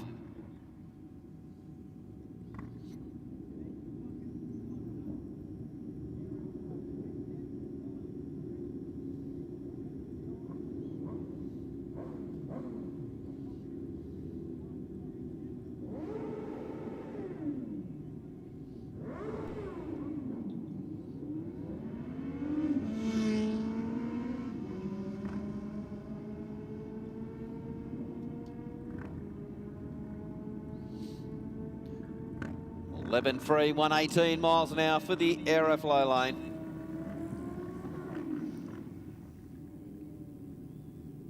And 20.5 at 57 miles an hour. It's pretty consistent. Mark, yeah, mate. Steve, I've also just been chatting with Michael Riches. Yes. And Michael's not bringing the bike back out. He's was just starting to turn the tyre because the track had just cooled off a wee bit. But I've been told that he's got another engine in the build, being built by Leonard as a party. Okay, so that's a good thing. We were talking about motorcycle workshops before, and that's probably one that you want to be aligned with if you want to run a turbo Suzuki. Did he give you any more information than that, Stu? Yeah, he did. He did mention the words big ball, which is always exciting. So I'm interested to see when that motor comes out. He's aiming to run a 790 with that motor. Yeah, okay. Nice. So that's a fair improvement from where he is now. I think he's running 860s or something now. Yep. So Leonard definitely not afraid of putting quick motors together. He's had some very, very quick bikes back from the early days of the he even turbos. He even tried top fuel motorcycle for a little while. Yes, yep. But then decided to continue with the extreme bike.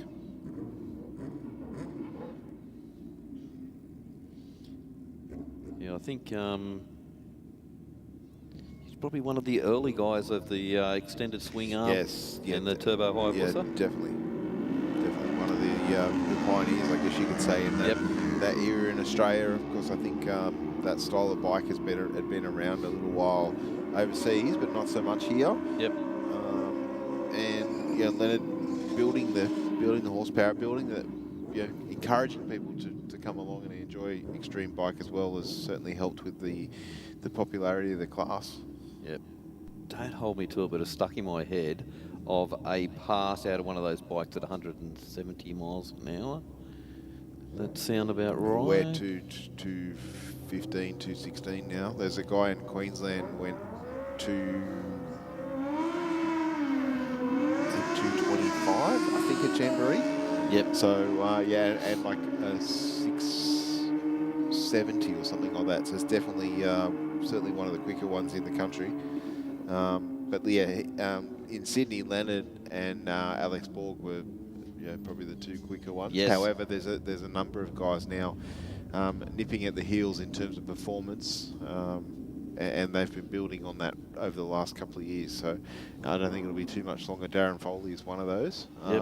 Broke into the sixes not that long ago. Then I'm pretty sure he's gone 201 or 203 mile an hour or something like that, off the top of my head. So please don't quote me on this if you're an avid fan of these races and we're quoting wrong numbers. I'm sorry, but certainly, there's a number of very quick motorcycles to watch in that category, and there seems to be new people coming into it all the time in different. Not all the bikes in extreme bike are turbo Hayabusa, but there's other power adders too. You can run nitrous, you can run a big square tire. I mean, I've said before, gone are the days nowadays of mod bike being the big square tire, slick tire bike that we were used to watching back in the 90s.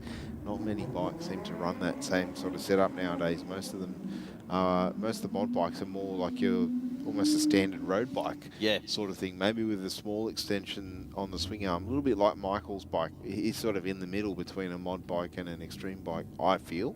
But when I was racing, and probably when you were too, a modified bike traditionally had like a 10 or 12 inch wide square slick with big wheelie bars, and very much more like a pro stock style motorcycle to what we see nowadays. But and they virtually control those things by just leaning them. Yes, well, top fuel's still the same. You lean the opposite direction, which is a bit of would be a bit of a play on your mind, I reckon. Yeah, I remember watching some of the Harley guys, and they're virtually just swinging off the side of them, trying to it's just so much torque in those bikes. You're manhandling it. And the worst bit is when you're right up against the wall and you need to turn away from the wall. You've got to put your body closer to the wall. It's like, no, I'll be right, thanks. Well, we got the little twin cam Corolla down there now. Yeah, this is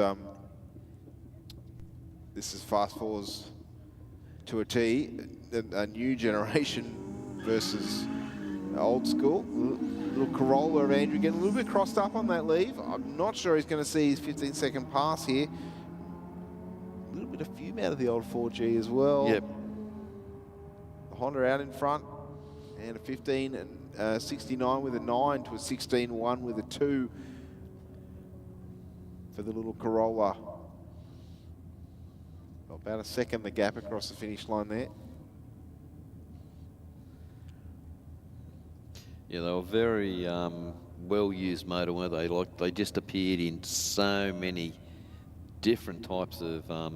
remember the old Chathams? They were... Oh, yeah, yes. All that. I know you're a bit of a fan of those. Yeah. They were a very popular motor as well. Yeah, well, they went so good because they were light. So, yes. And then the 4AGE was also a light engine, so it lent itself quite well. I tell you what I would like to drive, I reckon it'd be pretty cool. I'm pretty sure they drove one on Top Gear one night, and that was a SR20 turbo powered one. The stick was it's one of the quickest cars around their test track. Yep. I'm talking old series of the Top Gear. But yeah, you talk about a go-kart on steroids. That's pretty much what you'd end up with. There was a company that was building them with a V8 in it at one point, but I think they're pretty rare, certainly in Australia anyway. But yes, the 4AGE, there was a number of people that were doing conversions for them, and for different gearboxes and that sort of thing as well. Which.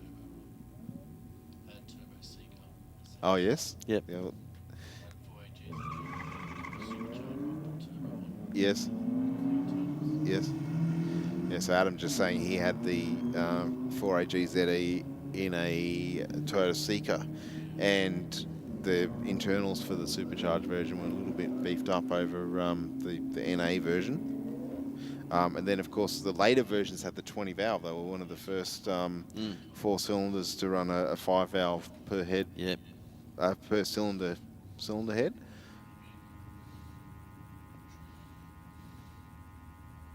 They were quite expensive though, from memory, to buy one of those. The old half cut scenario. They were getting up there money wise. That's the moment they become popular. Yeah, that's it. Get the wallet out. Yeah, exactly. Oh, hang on, we're building cars anyway, so yes. Yeah. Just had to dig deeper.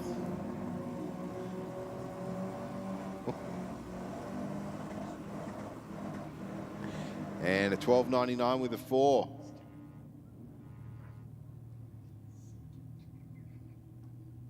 Just noticed that little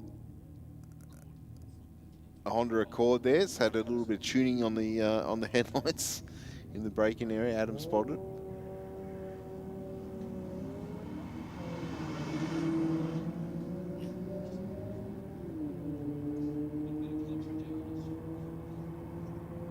Side by side here in this race. I think the Rocket Lane just out in front. 15.17 with a 9. 93 mile an hour to a 15.68 with a 5.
Well, just making my way out into the staging lanes, and of course there's been a couple of burnout cars that have been racing tonight. Gembad's been out in the Ford Falcon 1-tonner. But out the back here at the moment, just waiting patiently for the burnouts. We've got the elite diesel and mechanical Commodore Headache, which is here, and just behind him we've got Fryme. We might grab a quick word with Headache. Not going to talk? Ah, all right, he's been a bit shy. Burnout guys are like that. No, I'm just kidding. It's great to see a Headache here, one of our pro burnout cars that we have in this country. Fear Motorsport. Nice big blown methanol combination on board. I'd love to see this car go down the drag strip one day, actually. I reckon that'd be really cool. We'd put some rear brakes on it and send it. I reckon that'd be a bit of fun. You know, run a 10-second pass, 10.5-second pass. You know, he's hiding from you, boys. But no, we'll see a Headache out on the pad a little bit later. But still plenty of racing to come. We've got a fair few cars in the lanes. We've still got plenty of bikes, which is fantastic. Josh just decides to fire the car up as I'm walking past with the microphone. Impeccable timing, but getting better and better with that combination too.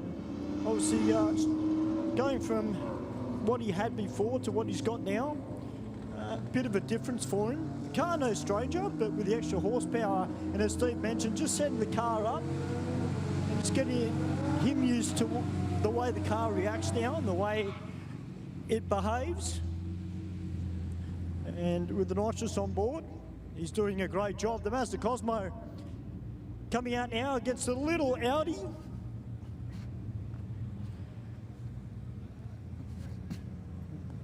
So we've got a great night still ahead of us, guys, of racing. We've still got more cars and bikes, and we've got burnouts. We've got a pretty good crowd here tonight as well for the burnouts. We've got some of the burnout family up in the crowd. You guys gearing up for burnouts? Oh yeah. A few kids up in the crowd too. The sound of the Coyote we'll put in stereo. Nothing like the sound of a modern Mustang, is there, boys?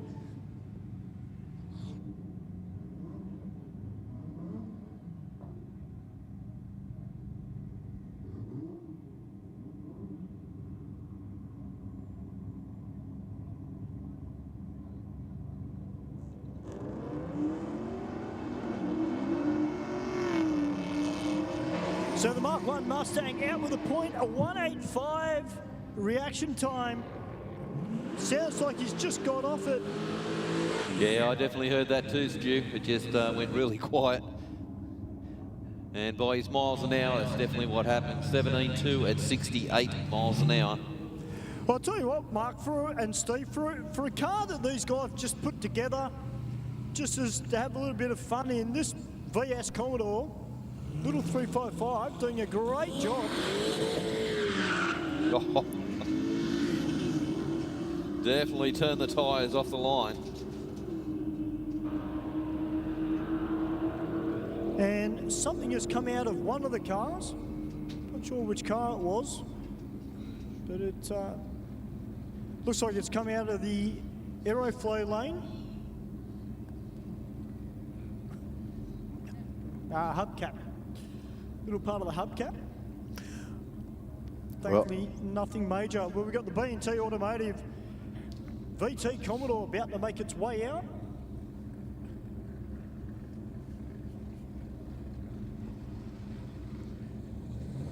And our first time in the sports wagon.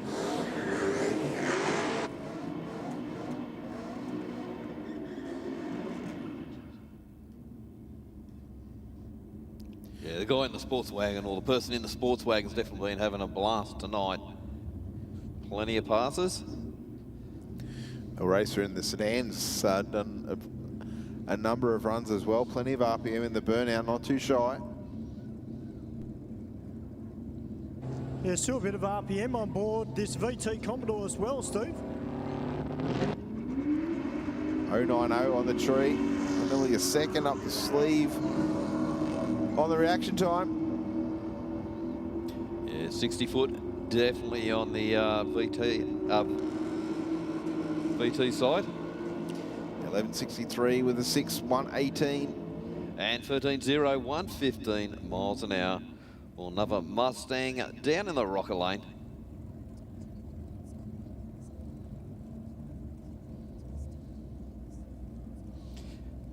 At the moment, can't even see what's in the Aeroflow lane. It's strange. As you say that, I'm just watching the spare monitor up here with the live stream on it that goes up to the track's big screen. The smoke didn't look anywhere near as thick as it from behind is what it from the side, sorry, to what it looked like from behind. The utility way out in front on this one, Mark. 1146 with a 5. And 12.8, 110 miles an hour. Well, I can tell you what, Steve. Josh had that thing doing the burnout, and as he's trying to slow it down, that front wheel was locked. Just sliding across the top of the track.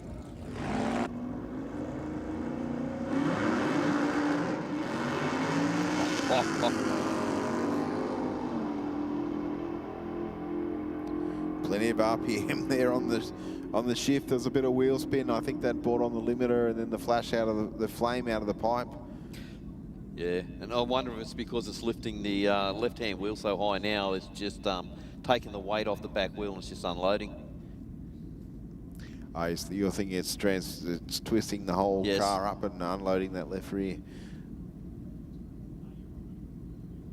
Now some issues there for the car in the Aeroflow lane.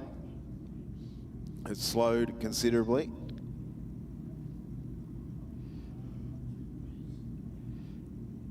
It looks like it might have a little bit of something down on the track.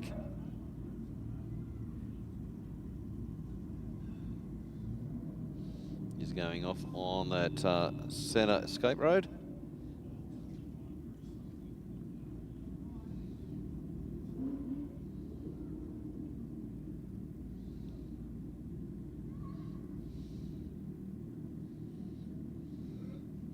Looks like it has stopped up there. They're having to push the car in.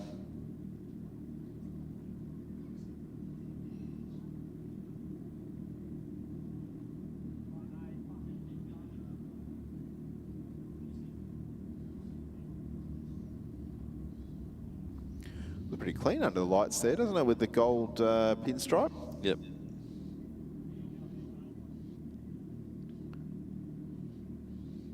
One of the friends at work's got a very clean VT in the dark bottle green. Oh yeah, yep. He's like the second owner. So it's pretty mint in terms of its appearance. And I was over Padstow Way checking out bench tops on the weekend, and there was an absolutely mint VT in the Bunnings car park. So of course I had to take a photo of it for him, but yeah, I got the response back, wow, that's mint. I said, yeah, I thought you'd like that.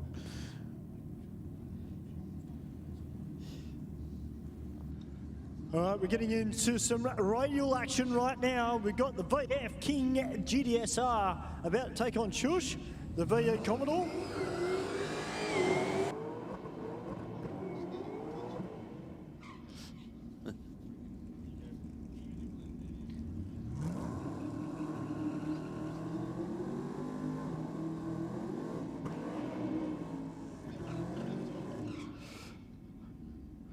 Well, it's good up here, Stu. We can hear those superchargers just singing away on the track, Mikes. Yeah, well, I mean, one thing I love about this style of racing, Mark, in particular, particularly for this style of radial racing, is you basically got a street car, but these things are just off their head. And they're always exciting to watch. And look at that, King GDSR straight off the start line. I don't know what the 60-foot was, but that looked great from down here. Well, both those cars 60-footed at a 1.495, 147 miles an hour to a 10.1, 134 miles an hour. So the VF definitely had that bit more of a top-end charge. was going to ask, are they got a marginally different rear end set up in them, Mark, the VF to the VE? Not a real majorly different, but yeah, they definitely got something in there. But they both went out at a 1.4, so they both hooked up the same.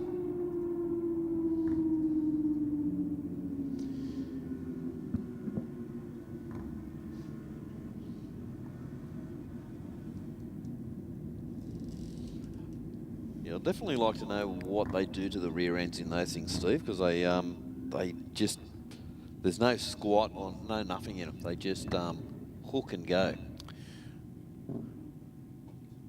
I wonder if they run some sort of stabilizer type arrangement. Not sure. Yeah, I don't know. Probably next time Pat's in here, we'll have a bit of a yak to him. And he's pretty knowledgeable with that sort of stuff, actually. Got a fair bit of experience with a bit of Euro stuff as well, so that's why he and Adam get on so well. A 10.82 with a 2, 127 miles an hour.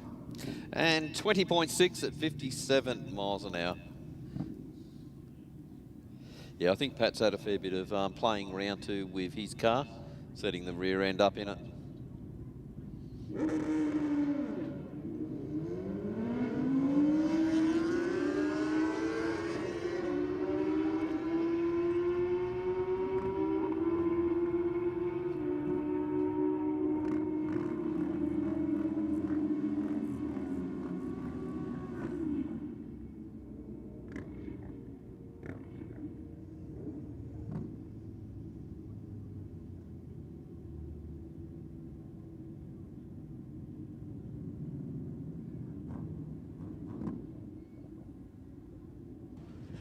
Yeah, so the good thing about the Burnouts tonight, boys, we've got plenty of Commodores that'll be in the Burnouts, but the good thing is we've got 3 different versions of them with fuel-wise. We've got unleaded E85 and methanol, so it should be an exciting night when the Burnouts come out.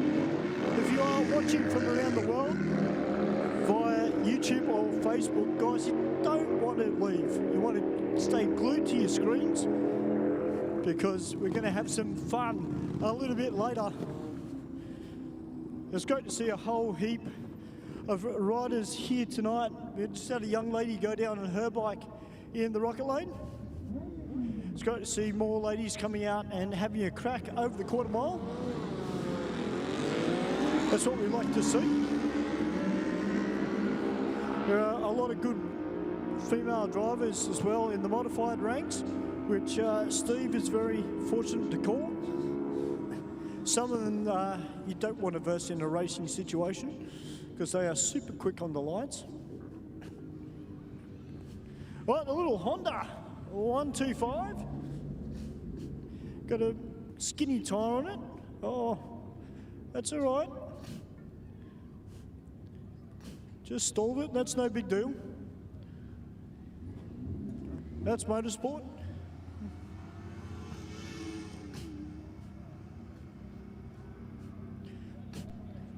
That's not a good sign. The little starlet coming up the return road.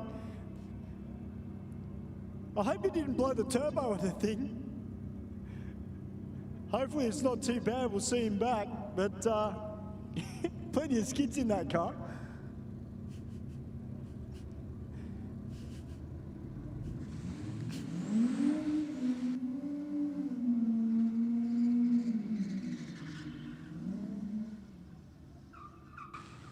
All right, we've got the SF Racing and CMV Performance XR6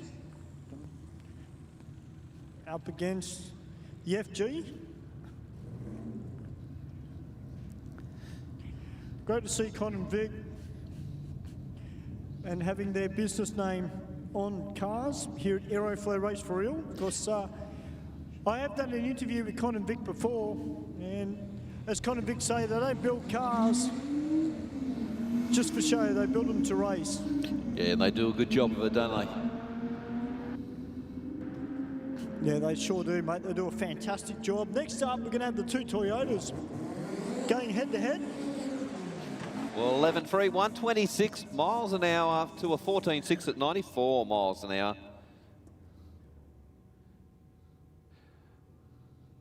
Well, it's good to know what this little Corolla has got up under the bonnet, the twin cam. Great little transplant for that car.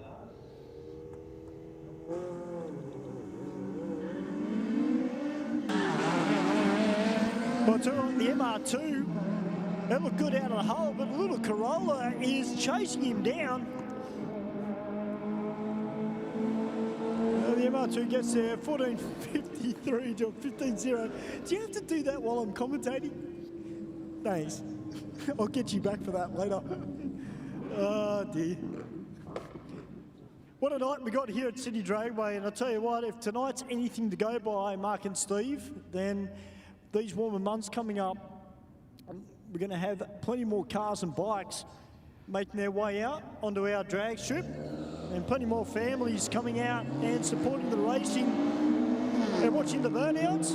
Of course, don't forget, guys, our 4x4 night is coming up very, very soon as well. You do not want to miss that one, because we had our diesel night. That was a fantastic night here at Sydney Dragway, but the 4x4 night is going to be huge. Yeah, So, and especially with that one too, Stu, if you want to compete in it, get in early because they just sell out so quick. yeah, they certainly do, and we're very fortunate that sometimes we get a lot of the workshops or businesses that are involved in the 4x4 scene, and they get a lot of their customer cars come back, and the amount of money they spend on those 4Bs just purely on equipment, you know, you could almost build another car for the amount of money they put on. But look, it's going to be a huge night, guys. You do not want to miss it. 4x4 night here at Sydney Dragway's Aeroflow Race4Real. Now, one thing we should touch on too, of course, Rocket Industries. They've been a big, big supporter of Sydney Dragway for a very long time. And a huge big thank you to Graham and Wendy for what they do for drag racing here in Sydney.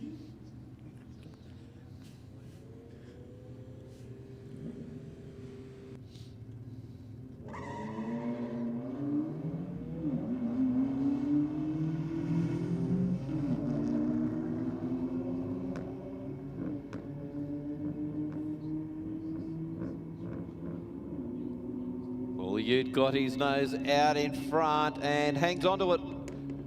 16.6 at 82 miles an hour to a 16.9, 84 miles an hour. All right, rest in peace, Cars, one of our regulars in the WRX. Nice little pop out of the exhaust.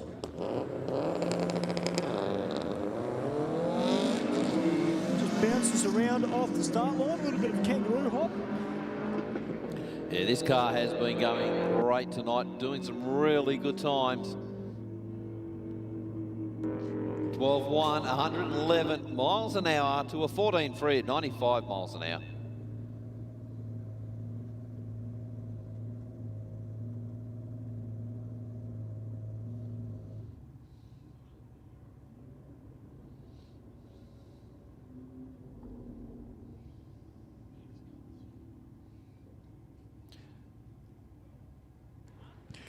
All right, looks like we've got a little bit of oil potentially down here on the start line. It's coming out of the Toyota. I know you don't usually put Toyota and oil together, but, you know, it is motorsport. These things do happen.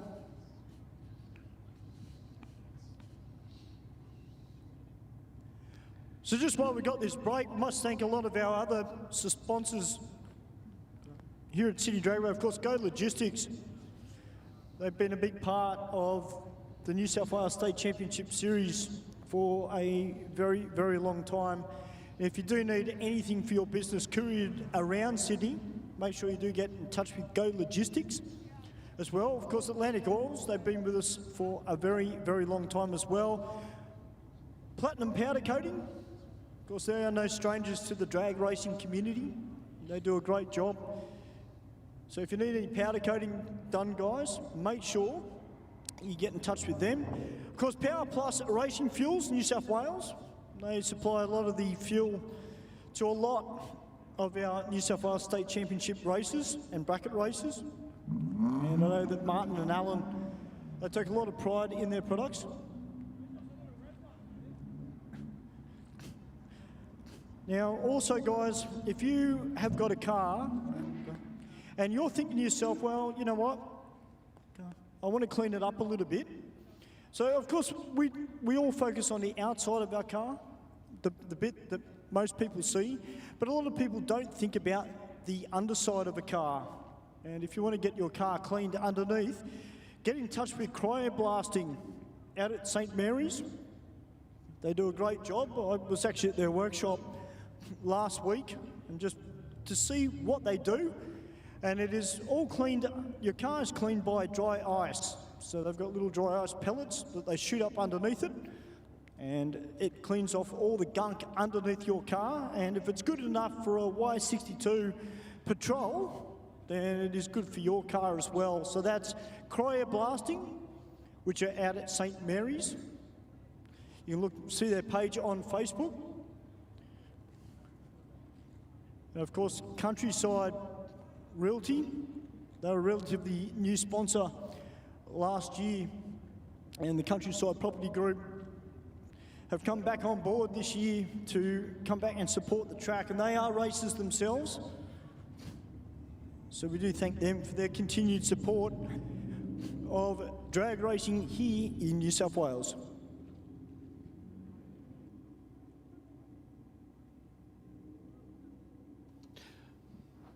All right, thanks for that, Stu. Really good. We just might go up to the big screen and get some words from our other sponsors as well. And we'll be back with you very, very shortly. All our A-team are down on the track, and they will have this little bit of a issue down there cleaned up ASAP. Building a street car through to a race car? Be sure to think of Aeroflow Performance. The ever-increasing range that started with just hose, fittings and fuel system components has grown to include boosted turbochargers, bang shift shifters, X-Pro ignition and electrical accessories, Bosch motorsport products, fabrication parts, as well as driveline and engine components. With an exceptional distribution network and inventory, Aeroflow products are always within reach. With more to come in the future, be sure to keep an eye out at aeroflowperformance.com. Hi, my name's Jenna. I'm the team coordinator for Volante Rosso. We're here at Phillip Island where we've got our Radicals and our GT3. They're currently out on track and they're the champions of the weekend. However, we wouldn't be here without our partners Pack Lease, who are the real heroes who help us get here. They help us get to any event that we need to go to, including race weekends, media days and track days. We've been partnered with the team at Pack Lease for the past 3 years, and we couldn't think of anyone better who we want to do this with. They get us from A to B and to every racetrack and every event that we need to go to. They are so extremely helpful with everything that we need, and we love being partnered with them.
Hey everyone, are you in business for yourself? Maybe you own and run a transport business and are eyeing off a new truck or trailer, or maybe you're a tradesman needing another essential tool. Well, here's a game changer for you. Check out Credit One Equipment Finance. They are Australia's top choice for financing for good reason. Whether it's transport, construction, farming, or any trade, Credit One Equipment Finance is perfect for your business. No matter your industry or equipment needs, Credit One Equipment Finance is your go-to solution. They understand that growing your business means having the right equipment and tools, which often requires substantial investment. With Credit One's diverse finance options, you can acquire your excavator, van, truck, crane, or whatever your job demands. But hey, don't just take my word for it. Check out over 1,800 glowing 5-star reviews on Google. That's right, 1,800 and counting. For competitive rates and solutions that beat the banks, and for lightning fast loan approvals,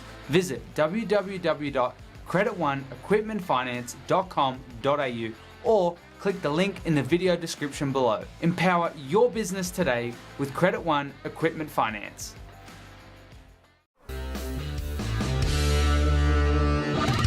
Heavy Duty Magazine is the proud sponsor of Sydney Dragway Street Bike. Editor Mick Withers is a long-time racer and supporter of this entry-level bracket. Heavy Duty is Australia's #1 Harley-Davidson magazine, with road tests of new Harleys, features on wild customs, and tech articles from riders with grease under their fingernails. Heavy Duty is also proud to sponsor modified bike champion Sean Ricketts, upcoming junior drag bike racer Anastasia Lucky, and modified bike racer Peter Bartlett. Grab your copy of Heavy Duty magazine from heavyduty.com.au.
We've always had a few cars.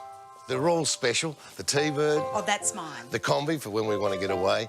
The XR8. It's going to be a classic. They're all insured with Shannon's, We've also got Shannon's Home and Contents cover, which helps protect our automotive collectibles, tools and memorabilia in the home and garage. If you're motoring enthusiasts like us, it's got to be Shannon's. Shannon's, insurance for motoring enthusiasts. Call 13 46 46 for a quote.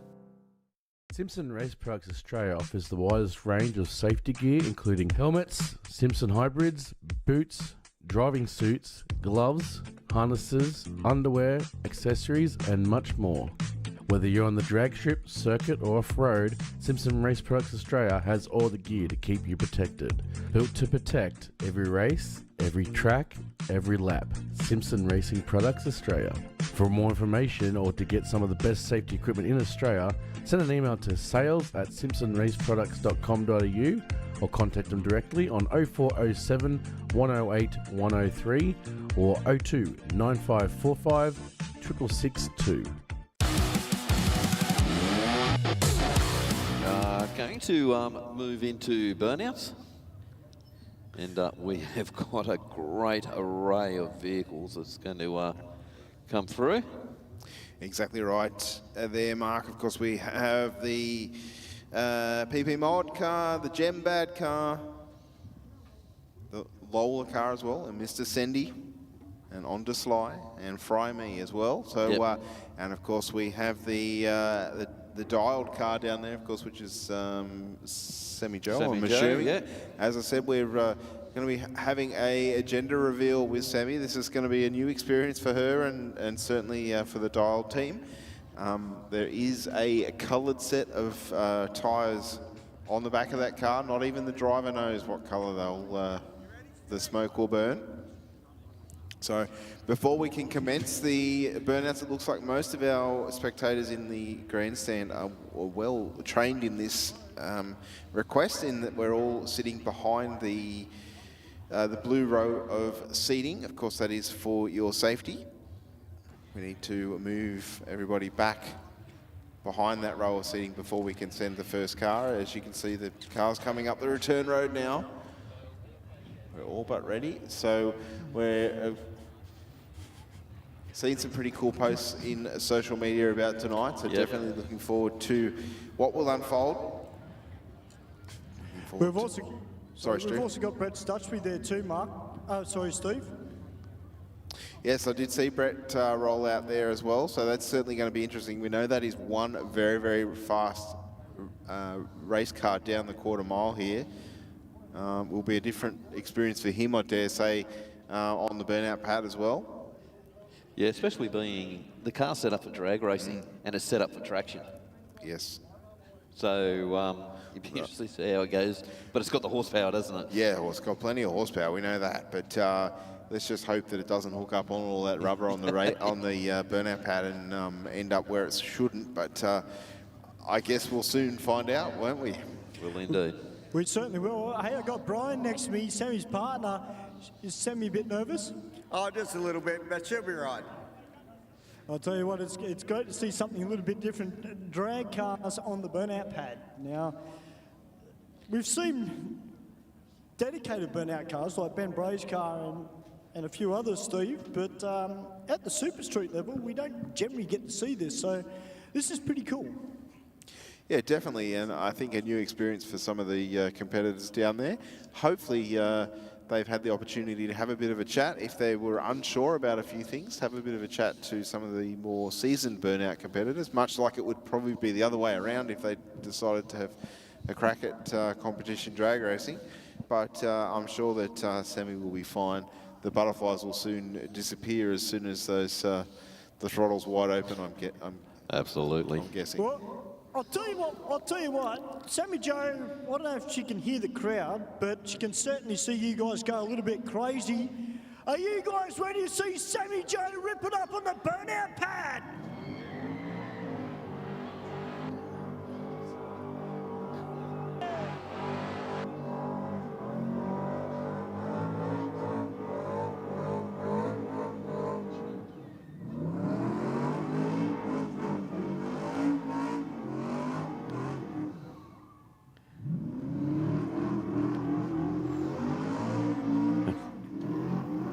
Certainly sounding very sweet down there on the burnout pad, swinging that rear very close to that concrete wall. Last thing you want to do is do some unrequired damage to the side of it. As we know, the car pretty freshly built.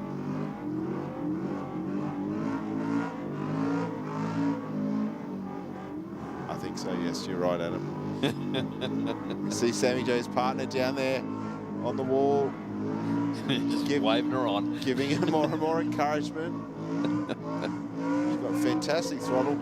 She's got fantastic throttle control, not just sitting on the limiter down there.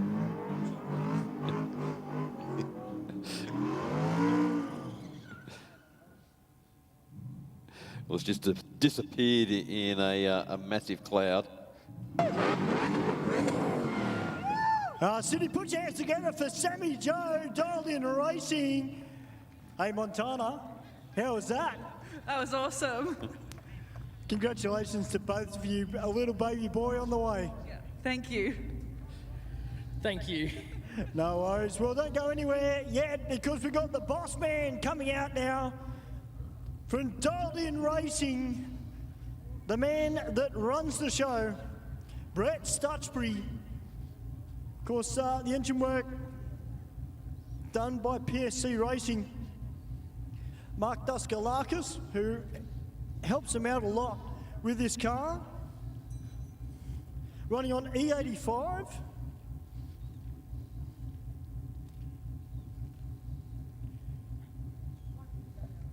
Yeah, we know, Stu, this is one tough car on the drag strip. Let's see how it goes now on the Burnouts. Well, my question is, Mark, I wonder if Mark Duskalakis is actually watching the live stream and got his heart in his mouth.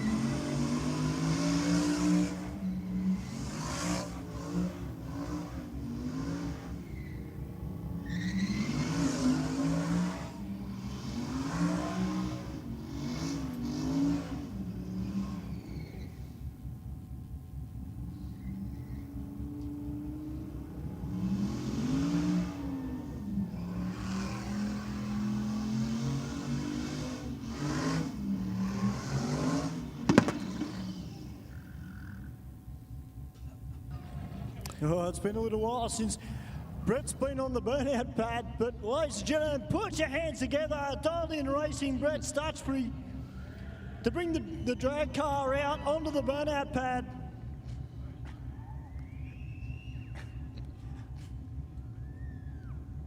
Well, I can't see who the next car is because I'm not down the end there, but I'm sure I'll find out once it fires up. I can see it now. Sydney Dragway, are you ready for some blown alcohol? Well, I'll tell you what, I hope you guys got your Panadol because we're about to get a headache. Hit the Burnout pad.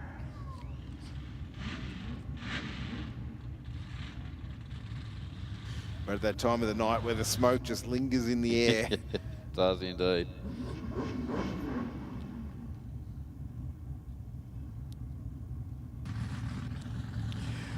Yeah, Michael Van Steen about to come out.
City Dragway, make some noise for headache.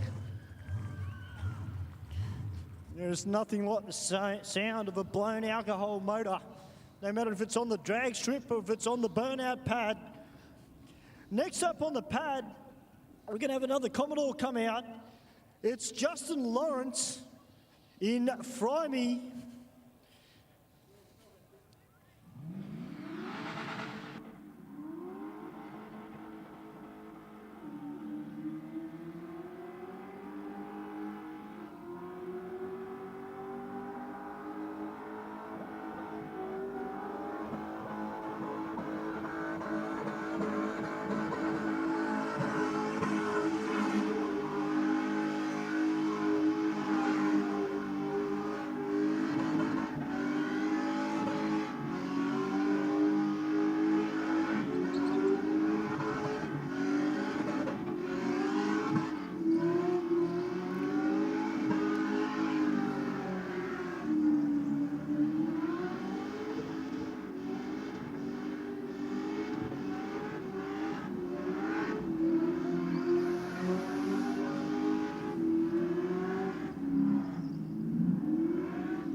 He's still got just under 2 minutes. Let's get those rear tyres. Oh, Sydney, make some noise.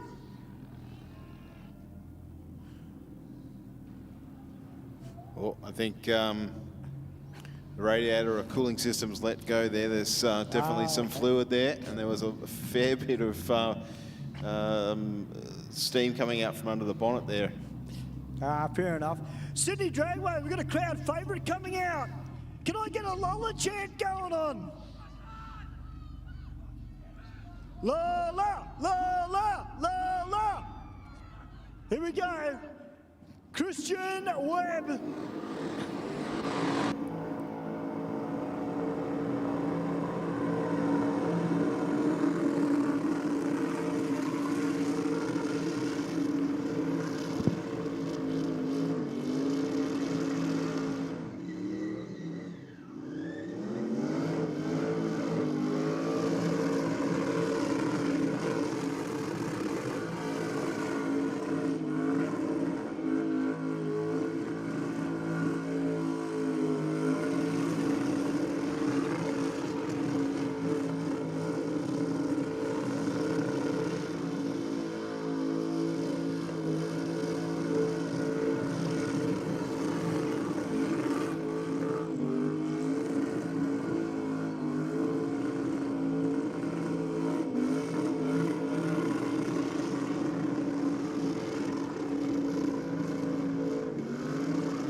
Sydney Dragway, put your hands together for Christian Webb and Lola.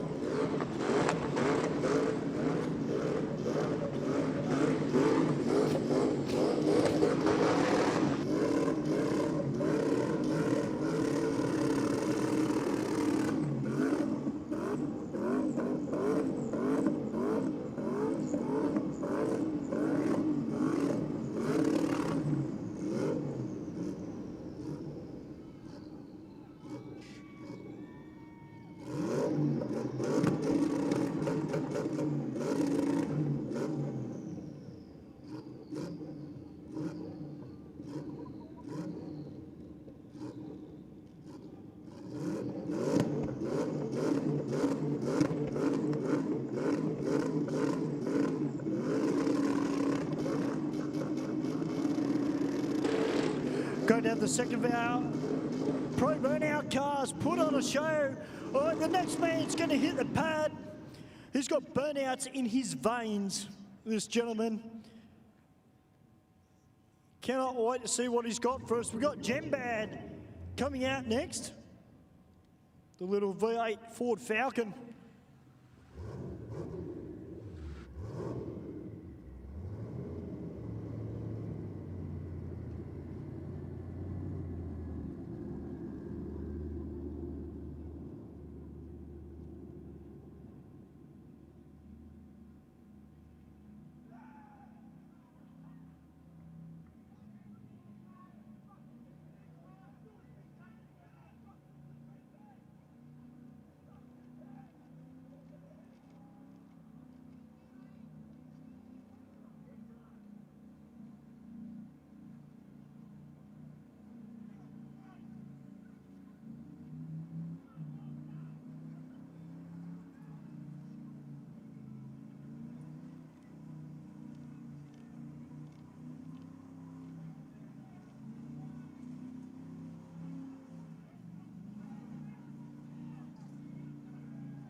Just under 1 minute left. Can Jeremy get both rear tyres off on the Falcon?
Great stuff there for Jeremy. Gave it a go in the gem bad. He's been drag racing that car all night. Give him a round of applause, Sydney.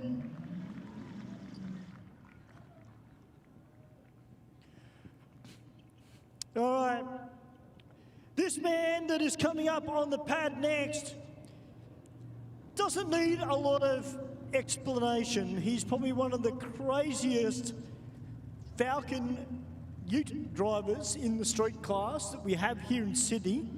Mr. Sendy is about to send it. He always puts on a good show for the crowd. Let's see how he goes.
together for Mr. Sandy. Well, ladies and gentlemen, that is it for tonight's Aeroflow Race for Real here at Sydney Dragway. What a fantastic night of drag racing. Some good quality skids. And a big, huge thank you to Adam, our production guru up in the box. Of course, Mark Thomas, Stephen Bush for their fantastic commentary tonight. And we all wish to see you all get home safe. And we will see you next week. My name is Stuart White. Take care, everyone. Steve, up to you, mate. Thank you very much, Stu. Just to reiterate, thank you very much to all of our people that have come out to watch live at the venue tonight. Thank you to all of the people that joined us on the live stream. Our wonderful track officials, thanks again for your hard work. Without you guys, this race meeting would not have happened. Thank you very much to all of our sponsors and partnership people within the business of Sydney Dragway. Thank you once again for your ongoing support. Check out the track's website for all of the upcoming events. We look forward to seeing you again next week here at Sydney Dragway for Aeroflow Race for Real on the 10th of September for some drag racing and some more burnouts. My name's Steve Bush.